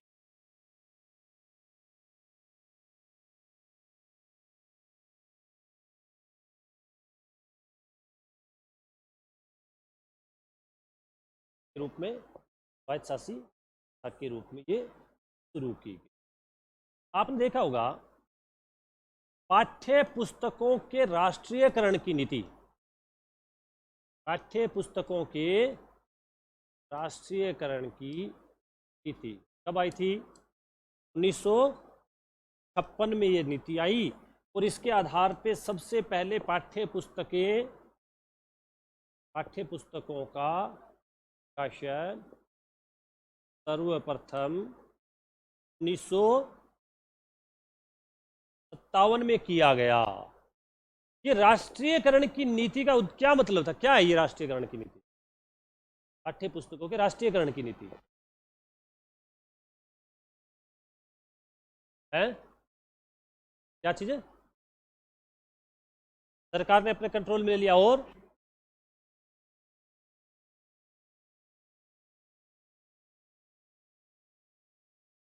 इसका मतलब ये हो गया कि अब सभी बच्चों को एक जैसी किताबें एक समय में पहुंच जाएगी, यानी समरूपता के आधार पे पाठ्य पुस्तकों को सभी विद्यार्थियों तक पहुंचाने का काम करना। आज आपने देखा होगा कि पहली से 12वीं के बच्चों को जो सरकारी स्कूल में है उन बच्चों को मार्केट नहीं जाना पड़ता, उन बच्चों को किताबें कहाँ मिल जाती है? स्कूल में मिल जाती है। या पहले जब वो मार्केट जाते भी थे तो सरकारी स्कूलों के अंदर तो कम से कम सभी बच्चों के पास सभी किताबें एक जैसी होती थी, पहली दूसरी तीसरी, कोई सी भी क्लास में कोई से भी सब्जेक्ट में। इसका मतलब ये हुआ कि राष्ट्रीयकरण की नीति का उद्देश्य ये था कि विद्यार्थियों को आकर्षक रुचिपूर्ण किताबें उपलब्ध करवाई जाए, अच्छी किताबें उपलब्ध करवाई। आप याद कीजिए 2010 से पहले यदि किसी ने 10वीं 12वीं की होगी या उससे थोड़ा सा और पहले, उस समय तक भी किताबें ब्लैक एंड वाइट आती थी। किताबें कैसी आती थी? ब्लैक एंड वाइट ही आती थी। ये एनसीएफ 2005 ने कहा कि किताबों को आकर्षक बनाया जाए। आप जब नौकरी लग जाओ तो इसको जरूर पढ़ना। इसको एनसीएफ 2005 को इन्होंने कहा कि किताबें बड़ी बोर करने वाली होती है। जैसे छोटे बच्चे, बिल्कुल छोटा बच्चा और उसको किताबों की अगर दुकान पे छोड़ दो वो तो सारी रंगीन किताबें उठाता है, एक भी ब्लैक एंड वाइट के हाथ ही नहीं लगाता। क्यों? चित्र आकर्षित करते हैं, कलर बने हुए होते हैं, रंग होते हैं, रंग भरने की जगह होती है और उसका कवर पेज और ये सारी चीज़ें बड़ा अट्रैक्टिव वाला। ये वैसे ही है जैसे आप अपने गांव में ब्लैक एंड वाइट टीवी देखते देखते किसी के घर जाते थे, उसके कलर टीवी होता था तो उसको देखते ही रहते थे। चलो वो आपके स्मृति में भी ज़्यादा समय तक, और कलर कॉम्बिनेशन भी आपको पता चलता है। और इवन तक कि कुछ लोग तो घरों के अंदर ब्लैक एंड वाइट टीवी के आगे भी पन्नी लगाते थे कि कुछ तो कलर इसी से भी दिख जाए। लगाते थे पहले गांव में से, हाँ पन्नी से आती थी। ये क्या है कि सर ये ब्लैक एंड वाइट को कलर कर दिया, कोई एक इनोवेशन होता था पुराने टाइम में आप लोग। इसका मतलब ये हो गया कि ये राष्ट्रीयकरण की नीति से किताबों को अच्छा बनाया गया, आकर्षक बनाया गया, रुचिपूर्ण बनाया गया और समरूपता के आधार पे, नो प्रॉफिट और नो लॉस के आधार पे सभी बच्चों को एक साथ पहुंचाने का काम किया गया। इसके लिए पाठ्य पुस्तकों की कौन सी नीति लाई गई? राष्ट्रीयकरण की नीति कब लाई गई? 1956 के अनुसार राष्ट्रीयकरण की नीति आई तो बच्चों के हाथों में पहली बार राष्ट्रीयकरण के आधार पर पाठ्य पुस्तकों का प्रकाशन करते हुए पहुंचाया कब किया? 1957 में। और ये नीति नो प्रॉफिट और नो लॉस के आधार पर इसीलिए लाई गई। अब जब ये पाठ्य पुस्तकों के राष्ट्रीयकरण की नीति चल रही थी और ये पाठ्य पुस्तकों का प्रकाशन हो रहा था या पाठ्य पुस्तकों का मुद्रण हो रहा था, तो बीच में ही एक श्री श्यामलाल समिति बनी। कौन सी? श्यामलाल समिति। 1967 में इन्होंने क्या कहा? क्या कहा इन्होंने? इसको स्वायत्तता दो, ये जो संस्था है इसको स्वायत्तता दो, और दूसरा ये संस्था अच्छे तरीके से काम नहीं कर रही है इसलिए इसको क्या बना दिया जाए? आरएसटीबी के रूप में इसको बनाया जाए। आरएसटीबी के रूप में स्वायत्तता देते हुए नवीन संस्था। इसका मतलब इसने कहा पहले वाली संस्था ज्यादा अच्छे से काम नहीं कर रही है इसलिए, और भविष्य में किताबें बहुत ज्यादा ही आएगी तो क्यों नहीं हम इस प्रकार से आरएसटीबी को स्वायत्तता देते हुए और इसको एक नया बोर्ड ही बना दें। और उसी के आधार पर राज्य सरकार ने एक प्रशासनिक आदेश निकाला। कौन सा आदेश निकाला?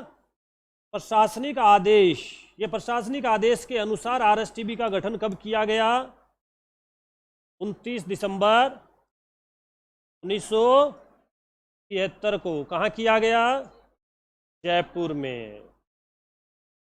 और इसी के अनुसार फिर बाद में इसने, अब इसका आदेश भी निकल लिया तो इसने विधिवत कार्य प्रारंभ कर दिया 1 जनवरी 1974।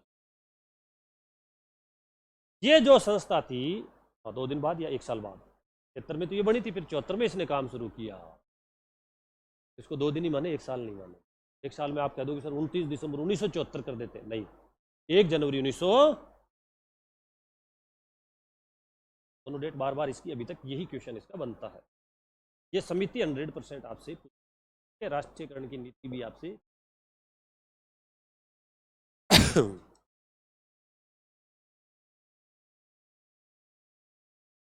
आरएसटीबी, अगर सीधा सा देखें तो ये आरएसटीबी क्या काम करता होगा? मुद्रण और वितरण। यदि हम बात करें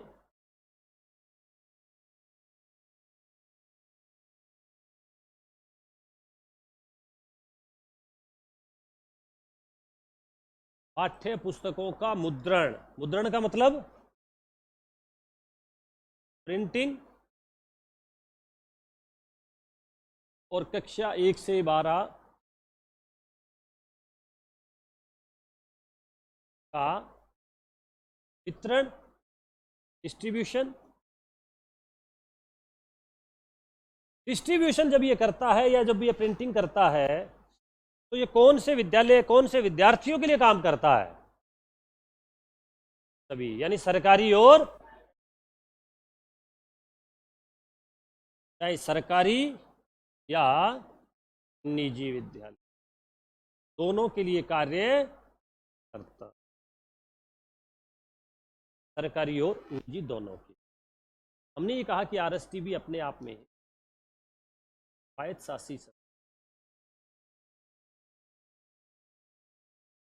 ये आरएसटीबी, इसका मुख्यालय जो जयपुर में है, इसका ऑफिस तो कोई बहुत ज़्यादा बड़ा नहीं है, तो इतनी किताबें करोड़ों में प्रिंटिंग कैसे हो गई है? फिर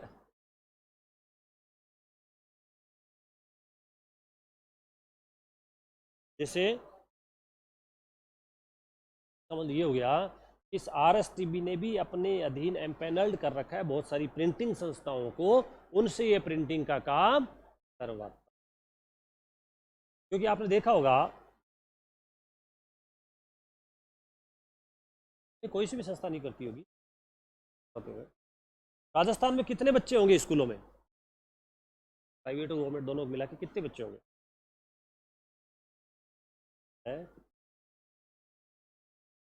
पहली से 12वीं तक 1.5 करोड़ के आसपास बच्चे। 1.5 करोड़ बच्चों के लिए हर बच्चे की एवरेज 6 किताबें मानते हैं, करोड़ों में किताबें।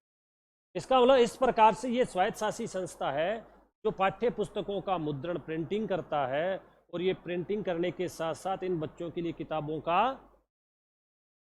ये ध्यान रखना, कक्षा निम्न में से, आपको मैंने पहले भी कहा था ये तो हो ही नहीं सकता, निःशुल्क होगा। निःशुल्क और सशुल्क दोनों अंतर अलग आगे आ जाएगा। सरकारी वालों के लिए निःशुल्क है और प्राइवेट वालों के लिए नहीं। इसका ध्यान रखना, ये सरकारी वालों के लिए भी वैसे सशुल्क है, सरकार वो पैसा देती है, सरकार वो पैसा, इस संस्था, ये संस्था किसी को भी फ्री में एक किताब छाप के नहीं देती। ये तो कह रहा है किताब बच्चे के लिए फ्री है, बच्चे को किताब फ्री में देना सरकार का काम है। ये तो जितनी किताबें छापेगा सरकार से उतनी किताबों का पैसा लेगा, इसलिए इसको ऑटोनोमस कहा गया है कि ये सरकारी संस्था नहीं है, ऑटोनोमस, सरकार से भी ये पैसा देती है। इसका मतलब ये हो गया कि जब सरकारी विद्यार्थियों के लिए जब किताब छापता है तो उस पर छापा मार देता है कि ये निःशुल्क पाठ्य पुस्तक वितरण योजना के तहत वितरित की जाने वाली किताबें है, और वो किताबें मार्केट में नहीं मिल सकती, वो सिर्फ सरकारी विद्यालयों में ही जाए।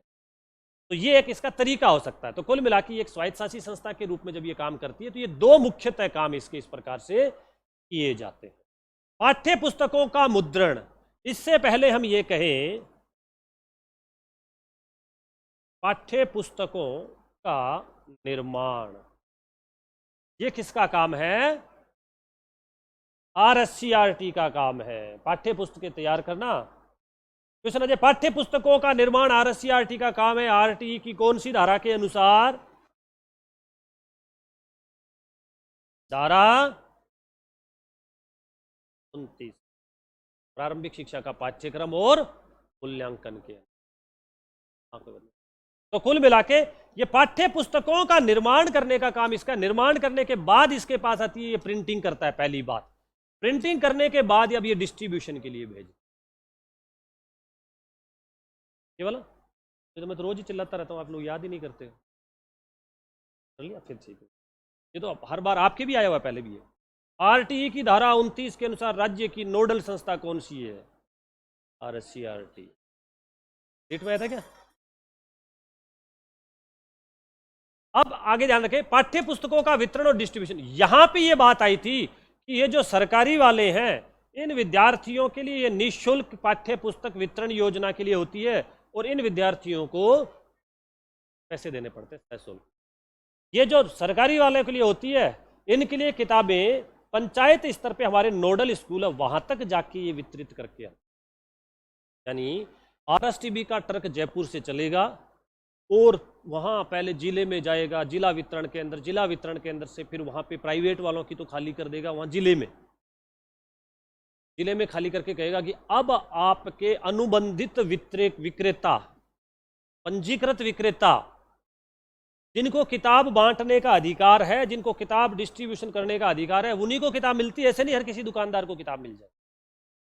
वो पंजीकृत विक्रेता फिक्स होते हैं, उनके पास ये आरएसटीबी की किताबें जाती है, प्राइवेट वालों की, और उन पंजीकृत विक्रेताओं से वो किताबें फिर मार्केट में आती है और मार्केट से फिर बच्चे खरीदते हैं। ये तो प्राइवेट वालों का चलता है। सरकारी वाले के लिए ट्रक यहाँ से जाता है, पहले तो जिले में खाली होगा या जिले से सीधा वो ब्लॉक पे जाएगा, ब्लॉक से पंचायत स्तर तक हमारे नोडल बने होते हैं, जैसे पीईओ का पीईओ होता है ना, उस पीईओ वाली स्कूल में जाके वो ट्रक को खाली करके आएगा और ये कह देंगे कि अब आपने निजी अधीन जो स्कूल है उनको यहाँ पे बुला देना और उनको डिस्ट्रीब्यूशन कर देना। वो पीईओ स्कूल के पास वो छोटे छोटे स्कूल आते हैं, अपनी अपनी किताबें उठाते हैं, अपनी स्कूल में ले जाते हैं, स्टॉक एंट्री करते हैं, प्रभारी को देते हैं और फिर बच्चों को डिस्ट्रीब्यूट कर देते हैं। इस प्रकार से पूरा का पूरा ट्रैक चलता है। तो ये निःशुल्क और जो सशुल्क है, ये इस आरएसटीबी के लिए कोई निःशुल्क नहीं है, ये सरकार। अच्छा ठीक है, ये आरएसटीबी जब स्वायत्तशासी संस्था के रूप में है और ये सारा पैसा लेती है, तो ये सरकार कौन से विभाग से पैसा लेता है? ये किताबें छापने का शिक्षा विभाग से। शिक्षा विभाग में कौन से कार्यालय से?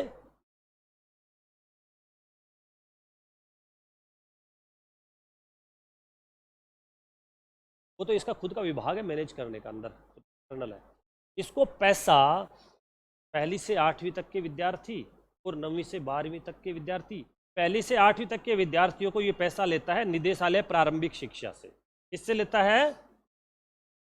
और 9वीं से 12वीं वालों के पैसे निदेशालय माध्यमिक शिक्षा।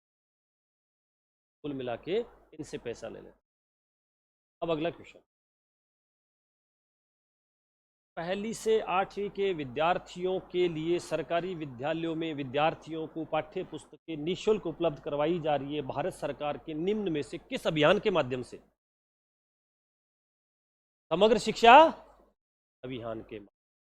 ये ध्यान रखना, समग्र शिक्षा अभियान में ही आरटीई शामिल है और आरटीई में कहा गया है कि बच्चों को सब चीजें क्या होगी? निःशुल्क होगी। यानी प्रारंभिक शिक्षा में तो ये लिखा ही गया है कि आरटीई 2009 के अनुसार शिक्षा क्या होगी? तो किताबें भी क्या होगी? तो निःशुल्क होगी। तो उनका पैसा बच्चे के लिए निःशुल्क है, लेकिन सरकार को तो पैसा देना पड़ेगा। सरकार को कौन सा अभियान पैसा देगा? समग्र शिक्षा अभियान। आगे चले, आरएसटीबी। आरएसटीबी का अध्यक्ष शिक्षा मंत्री।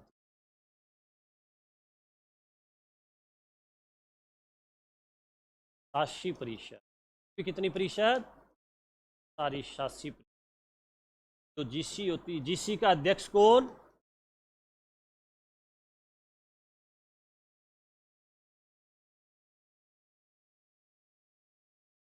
सचिव कौन? उपाध्यक्ष होता है शासन सचिव। तो सचिव कौन इसका? जो आरएसटीबी का जो सचिव होता है, आरएसटीबी का सचिव, इसका सचिव का है मैंने, शिक्षा सचिव इसका उपाध्यक्ष होता है। सचिव शासन सचिव क्या? सचिव क्या? सचिव दोनों में ही होता है, हर संस्था में होता है सचिव। पढ़ाई सचिव के बिना ये सारा काम नहीं होता, ये सभी में ही है।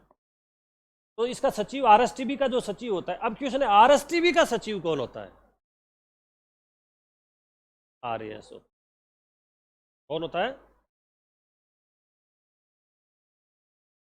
आरबीएससी में भी सचिव था। आरबीएससी में सचिव कौन था? वो भी आरएस अधिकारी था। अभी हमने कहा आरएसओएस, उसमें भी सचिव था। वो कौन था? वो संयुक्त निदेशक था। वो क्या था? संयुक्त निदेशक। तो यहां पे आरएसटीबी का खुद का जो सचिव होता है वो इस 80% का भी क्या कहलाता है? इसी प्रकार से निष्पादक समिति, इसी एग्जीक्यूटिव काउंसिल जिसका सभापति कौन होगा? शासन सचिव या शासन या शिक्षा।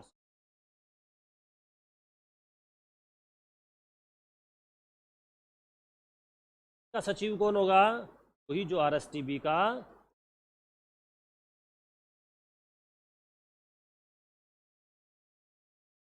ये कह रहा है कि आरएसटीबी की जो शासी परिषद होती है इसमें टोटल कितने सदस्य होते हैं? कितने? 12 सदस्य। और इसमें कितने टोटल? ये 9 के 9 सभी पदेन होते हैं। क्या होते हैं? और ये 12 होते हैं, इसमें 9 + 3 होते हैं। ये 9 तो होते हैं पदेन और 3 होते हैं राज्य सरकार द्वारा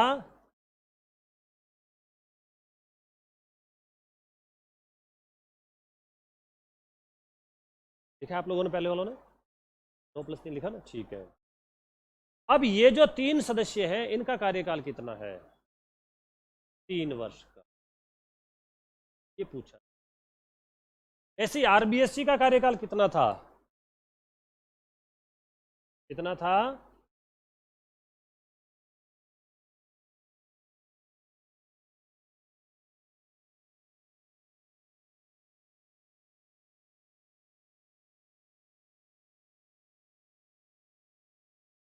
कुल सदस्य 12।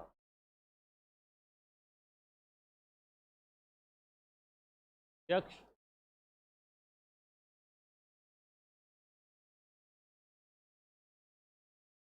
12 में से 2 पदेन, 12 में से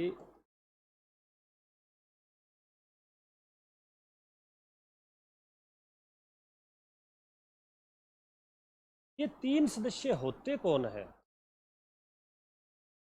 एक शिक्षाविद हो गया, चलो मान लीजिए एक शिक्षाविद है, और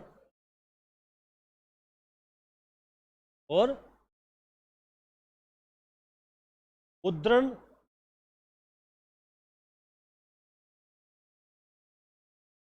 या पुस्तक निर्माण में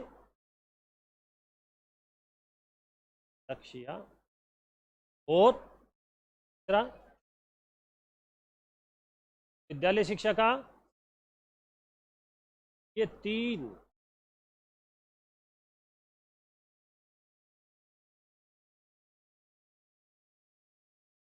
इंपॉर्टेंट लगाना, वेरी वेरी। आरएसटीबी की शासी परिषद में 3 सदस्य राज्य सरकार द्वारा मनोनीत किए जाते हैं। निम्न में से कौन सा नहीं होता है? क्योंकि यहाँ पहला, दूसरा, तीसरा सटीक ऑप्शन है, तो चौथा वो आपको कुछ भी दे सकता है। और आजकल आपने देखा होगा असंगत और नहीं वाले क्वेश्चन, तो इसलिए ध्यान रखना। इसने कहा एक शिक्षाविद होगा, एक मुद्रण या पुस्तक निर्माण का विशेषज्ञ होगा, और तीसरा विद्यालय शिक्षा का विशेषज्ञ। तो इस प्रकार से इन 3 सदस्यों के लिए कितने वर्ष के लिए मनोनीत किए जाएंगे? 3 वर्ष। ये 3 सदस्य 3 वर्ष के लिए मनोनीत किए जाएंगे। और ये 3 सदस्यों को इसीलिए रखा जाता है ताकि ये पुस्तक के मुद्रण में या पुस्तक निर्माण में कहीं दक्ष रहा होगा, अनुसंधान में दक्ष रहा होगा, चित्रकारी में दक्ष रहा होगा, तो ऐसे व्यक्तियों को यहाँ विशेष तौर से रखा जाता है।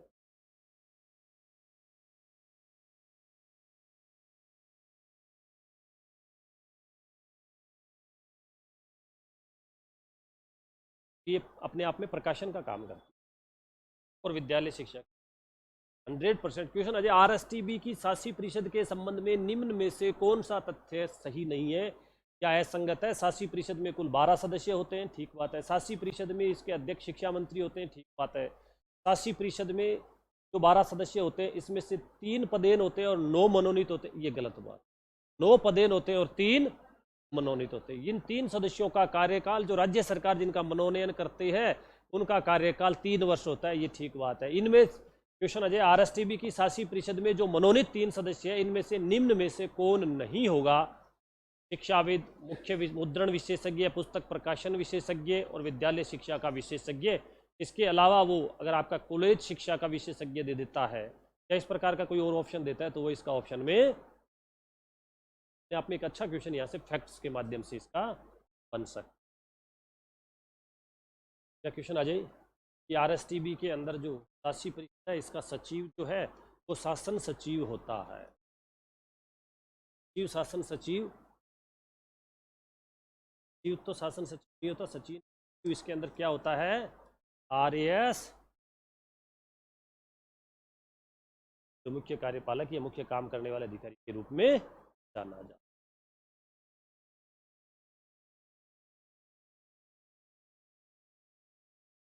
फिर हमने कहा आरएसटीबी के उपाध्यक्ष,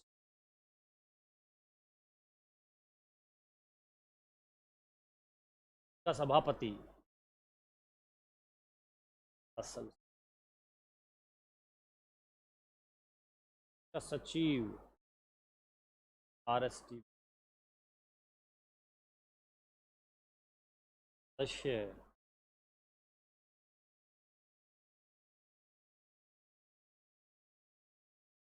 और इसका कार्य होता है कि जो भी शासी परिषद ने निर्णय लिए उनकी क्रियान्विति करने का कार्य। शासी परिषद जो भी निर्णय लेगी उन निर्णयों के अनुसार इस प्रकार से आगे का काम करने का कार्य इस पर किया जाए।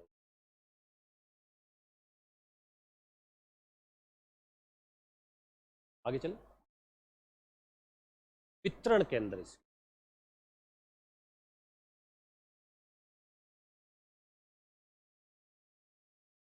वितरण केंद्र क्या काम करते हैं? वितरण केंद्र पाठ्य पुस्तकों का वितरण करने के बाद, मान लीजिए किताबें सारी बन के और आ गई, तो अब उनको वितरण करने का काम, डिस्ट्रीब्यूशन करने का काम इस प्रकार से किया जाएगा कि वो किताबें जो हमारा केंद्रीय वितरण केंद्र है, जो संभाग के वितरण केंद्र है, जो जिलों के वितरण केंद्र है, वहाँ से पहुँचती हुई और हमारे जो नोडल वितरण केंद्र है उनके वहाँ तक पहुँच जाती है। कितने वितरण केंद्र है कुल इसके? 35 टोटल अगर माने इसके, इसमें 9 तो क्या है इसके भाग स्तर। जयपुर में कितने हैं? जयपुर में 3 है, एक केंद्रीय है, एक ग्रामीण है, एक शहरी है, बाकी इसके। ये वितरण केंद्र जो भी होते हैं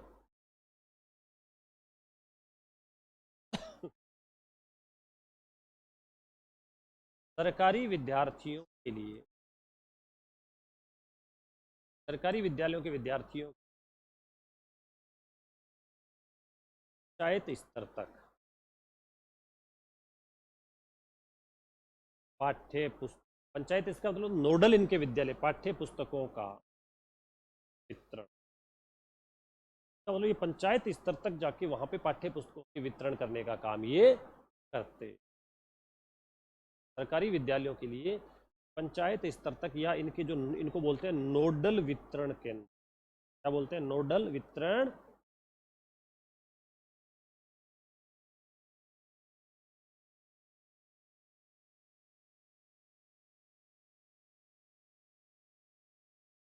इनको नोडल वितरण केंद्र भी माना जाता है।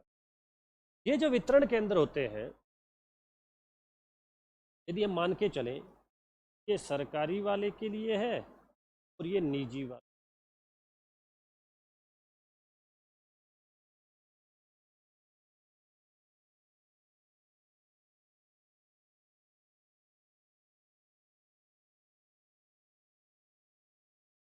कि जो भी आपके वितरण केंद्र से होंगे इनसे किताबें पहुंचेगी पंजीकृत विक्रेता, और वहां से किताबें पहुंच बाजार, बाजार से किताब लेता है, यहां से किताब भाग और नोडल विद्यालय, नोडल विद्यालय से किताबें पहुंच विद्यालय में, विद्यालय से किताब चली जाती है। इस रूप में ये दो रूट जो होते हैं, यहाँ पे ये ध्यान रखना पंजीकृत विक्रेता का काम जो है ये निजी विद्यालयों के विद्यार्थियों को समय पर पाठ्य पुस्तकों को पहुंचाने का काम करता है। या आपने देखा होगा सीबीएसई है, केंद्रीय माध्यमिक शिक्षा बोर्ड, उसकी किताबों को कौन छापता है? एनसीईआरटी। एनसीईआरटी किताबें कैसे पहुंचाता होगा?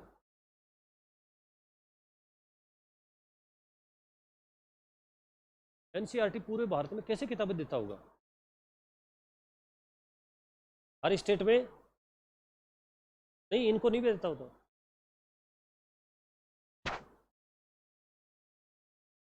है? उसकी खुद की किताब एससीईआरटी को क्यों देगा वो? एससीईआरटी तो सेम छापता होगा उसकी जैसी किताबें। उन्होंने खुद के वितरण केंद्र है उनके, उनके खुद के वितरण केंद्र, खुद के 5 तो RIE है उनके, रीजनल इंस्टीट्यूट ऑफ एजुकेशन, जो अजमेर में भी है ना। और साथ ही साथ उसकी खुद की साइट पे इस प्रकार से पंजीकृत विक्रेता है बहुत सारे। क्या है? उन पंजीकृत विक्रेता जैसे जयपुर के होंगे 25-30 एक जो बुक सेलर है, पंजीकृत विक्रेता जो एनसीईआरटी के वेंडर के रूप में है, उनके पास चले जाइए, उनके पास आपको सारी किताबें। ऐसे ही हम, हाँ ऐसे ही हम कहते हैं कि हमारे भी जो निजी विद्यार्थियों के लिए किताबें हैं, जो हमारे पंजीकृत विक्रेता हैं, जो जिनको हमने चूज कर रखा है, तो उनके लिए आरएसटीबी प्राइवेट विद्यार्थियों के बच्चों के लिए पहले पंजीकृत विक्रेता को दे देती है, पंजीकृत विक्रेता फिर बाजार में देता है और बाजार से उस विद्यार्थी तक वो किताब पहुंच जाए। तो यहाँ पे ये दो रूट जो होते हैं वो इस प्रकार से होते हैं। यहाँ पे पंजीकृत विक्रेता इस आरएसटीबी को राशि देता है, और यहाँ पे सरकारी विद्यालयों के लिए जो विद्यार्थियों को जो राशि है वो निदेशालय प्रारंभिक शिक्षा व माध्यमिक शिक्षा द्वारा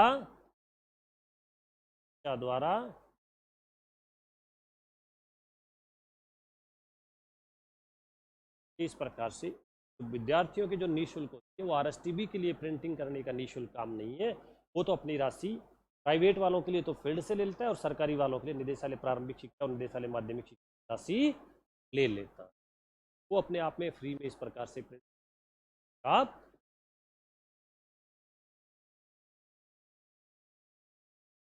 आरएसटीबी के कार्य, क्या काम है आरएसटीबी? आरएस एक कार्य नंबर 1 हम कहें कि प्रकाशन का कार्य, मुद्रण का कार्य,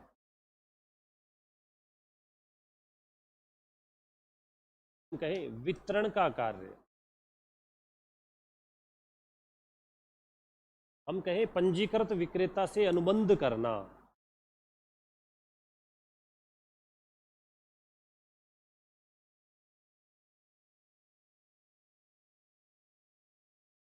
पंजीकृत विक्रेता से अनुबंध करना, या हम कहें समीक्षक, चित्रकार, अनुसंधानकर्ता से अनुबंध करना। यहाँ हम और कहें कि शैक्षिक साहित्य का भी प्रकाशन करना, सिर्फ किताबें नहीं, शैक्षिक साहित्य भी प्रकाशित करता है, का प्रकाशन करना। और एक आपने इसमें लिखा नहीं होगा, लिख लीजिए, डीएलएड के पाठ्यक्रम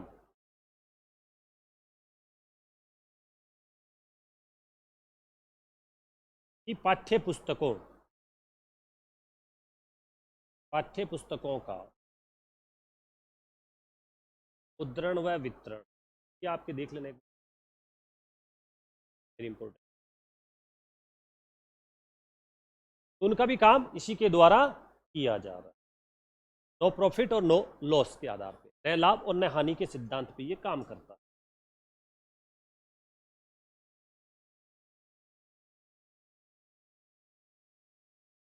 न लाभ और न हानि के सिद्धांत पर कार्य।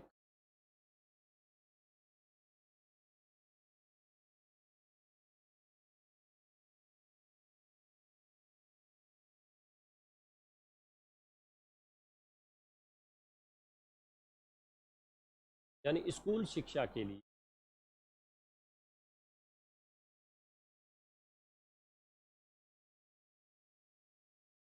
पाठ्य पुस्तक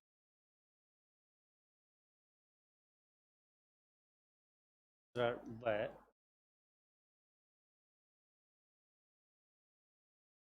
अच्छा, हमने इसको कहा कि ये तो प्रारंभिक शिक्षा की संस्था थी। कौन सी शिक्षा की संस्था थी? तो इसने फिर माध्यमिक का काम कब शुरू किया? 2010 में। यानी माध्यमिक शिक्षा की किताबें भी इसने शुरू की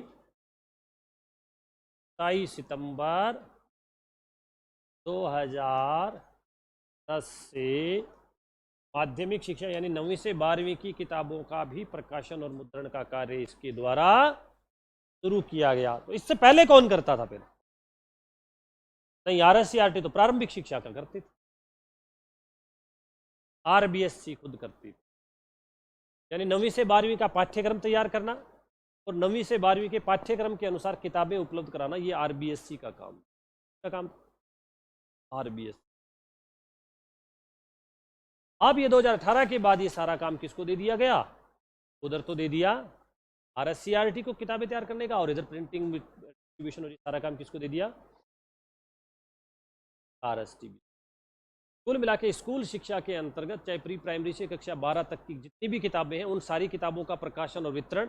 दूसरा, शैक्षिक साहित्य का प्रकाशन। तीसरा, डीएलएड पाठ्यक्रम का भी प्रकाशन। डीएलएड का पाठ्यक्रम तैयार कौन करता है फिर? डाइट में तो संचालित होता है आरएससीईआरटी। लिखा था ना अपने उसमें कि डीएलएड का पाठ्यक्रम तैयार करने का काम किसका है? आरएससीईआरटी। तो क्वेश्चन अजय, राज्य में शिक्षक शिक्षा की सर्वोच्च अकादमिक संस्था है आरएससीईआरटी। जब शिक्षक शिक्षा की है तो हमारे यहाँ डाइट में जो पाठ्यक्रम डीएलएड का चल रहा है, डीएलएड का पाठ्यक्रम तैयार कौन करता है? आरएससीईआरटी। और तैयार करने के बाद उसका प्रिंटिंग करने के लिए किसको दे दिया जाता है? आरएसटीबी को दे दिया जाता है। तो ये इस प्रकार से आरएसटीबी के कार्य है, इनको इंपॉर्टेंट लगा लेना यहाँ से क्वेश्चन की। ये बात आई थी कि न लाभ और न हानि के सिद्धांत पे काम करता है, इसलिए कौन से सिद्धांत पे काम कर रहा है? गुजरात मॉडल पे ये काम करता है। कौन से मॉडल पे? गुजरात मॉडल पे। एक इंपॉर्टेंट फैक्ट रह गया इसका कि आरएसटीबी की एक नियमावली तैयार की। क्या तैयार की गई है?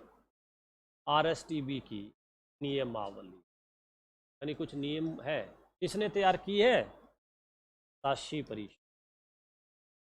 कब तैयार की और कब लागू की इसको?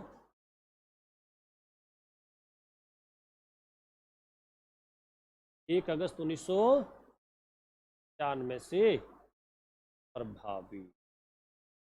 इसकी खुद की एक नियमावली बनाएगी। पहले इसकी नियमावली नहीं थी, शासी परिषद नियमावली बनाती। 1 अगस्त 1997 से इसको प्रभावी किया।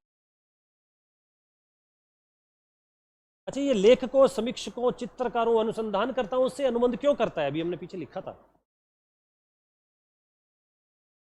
अनुसंधान करता है। और इनसे क्यों करता है? प्रिंटिंग को अच्छा बनाने के लिए, किताबों को और अच्छा बना दे। किताब आकर्षक कैसे हो सकती है, बच्चों में अनुसंधान करो, बच्चों को कैसी किताबें पसंद होती है, रुचिपूर्ण किताबें, अच्छी किताबें, बच्चों के लिए आकर्षक किताबें, या किताबों के अंदर जो कहाँ चित्र आपको लगाने होते हैं या इस प्रकार से, क्योंकि ये त्रुटियां और ये सारी चीजें चेक करने का काम आरएससीईआरटी का। किताबों में क्या कंटेंट लिखा है उसको ये चेक नहीं करता, तो चेक करके कौन देता है। इसलिए आपने देखा होगा कई बार आता है कि किताबों में आई गलतियां, तो आरएसटी भी कहता है मेरे पास तो गलत आई थी, मैं तो गलत ही छाप दी, मेरा काम ही नहीं है ना ये सब, मेरे पास तो जैसा किताब आप दोगे वैसी मैं छाप दूंगा। मुद्रण और वितरण का काम है। इसलिए वो कहता है कि किताब यदि किसी ने तैयार की है तो आरएससीईआरटी ने तैयार की है, वहां जिसने लिखा है उससे बात करो। इनका कोई इसमें काम नहीं था। हाँ, उन किताबों को आकर्षक बनाएं, रुचिपूर्ण बनाएं, विद्यार्थियों के अनुसार बनाएं, उसमें चित्र अच्छे डालें, किस प्रकार की किताबें बच्चों को अट्रैक्टिव करती है या किताबों में क्या सुधार हो सकता है, ये सारी चीज़ों पे भी ये इस प्रकार से, इसलिए अच्छे चित्रकारों से, अनुसंधानकर्ताओं से, समीक्षकों से भी अनुबंध करता रहता है। एक अनुबंध करता है ये पंजीकृत विक्रेताओं से, यानी जो हमारे रजिस्टर्ड वेंडर्स जो होते हैं उन वेंडर्स से भी ये इस प्रकार से अनुबंध करता है, ताकि जिलों के अंदर प्राइवेट विद्यालय या अन्य जो विद्यार्थी होते हैं उनके लिए भी किताबें इन वेंडर्स के माध्यम से उन तक पहुंचाई जा सके। ये था हमारा आरएसटीबी, एक छोटा सा टॉपिक। जैसे अभी तक हालांकि जो क्वेश्चन आए हैं कुछ मैक्सिमम जो 4-5 बार जो क्वेश्चन आए हैं वो सारे के सारे इसकी तिथि वाले ही, डेट वाले ही आए, एचएम के एग्जाम में आए हैं, चाहे संस्कृत वाले में आए हैं, चाहे आप लोगों के आए, लेकिन फिर भी ध्यान रखें केंद्रों के बारे में, इस कार्यों के बारे में, ये सारी चीज़। कल हम देखेंगे SIQE, state initiative for quality education का टॉपिक है, और इसके साथ दीक्षा राइज को भी देखेंगे।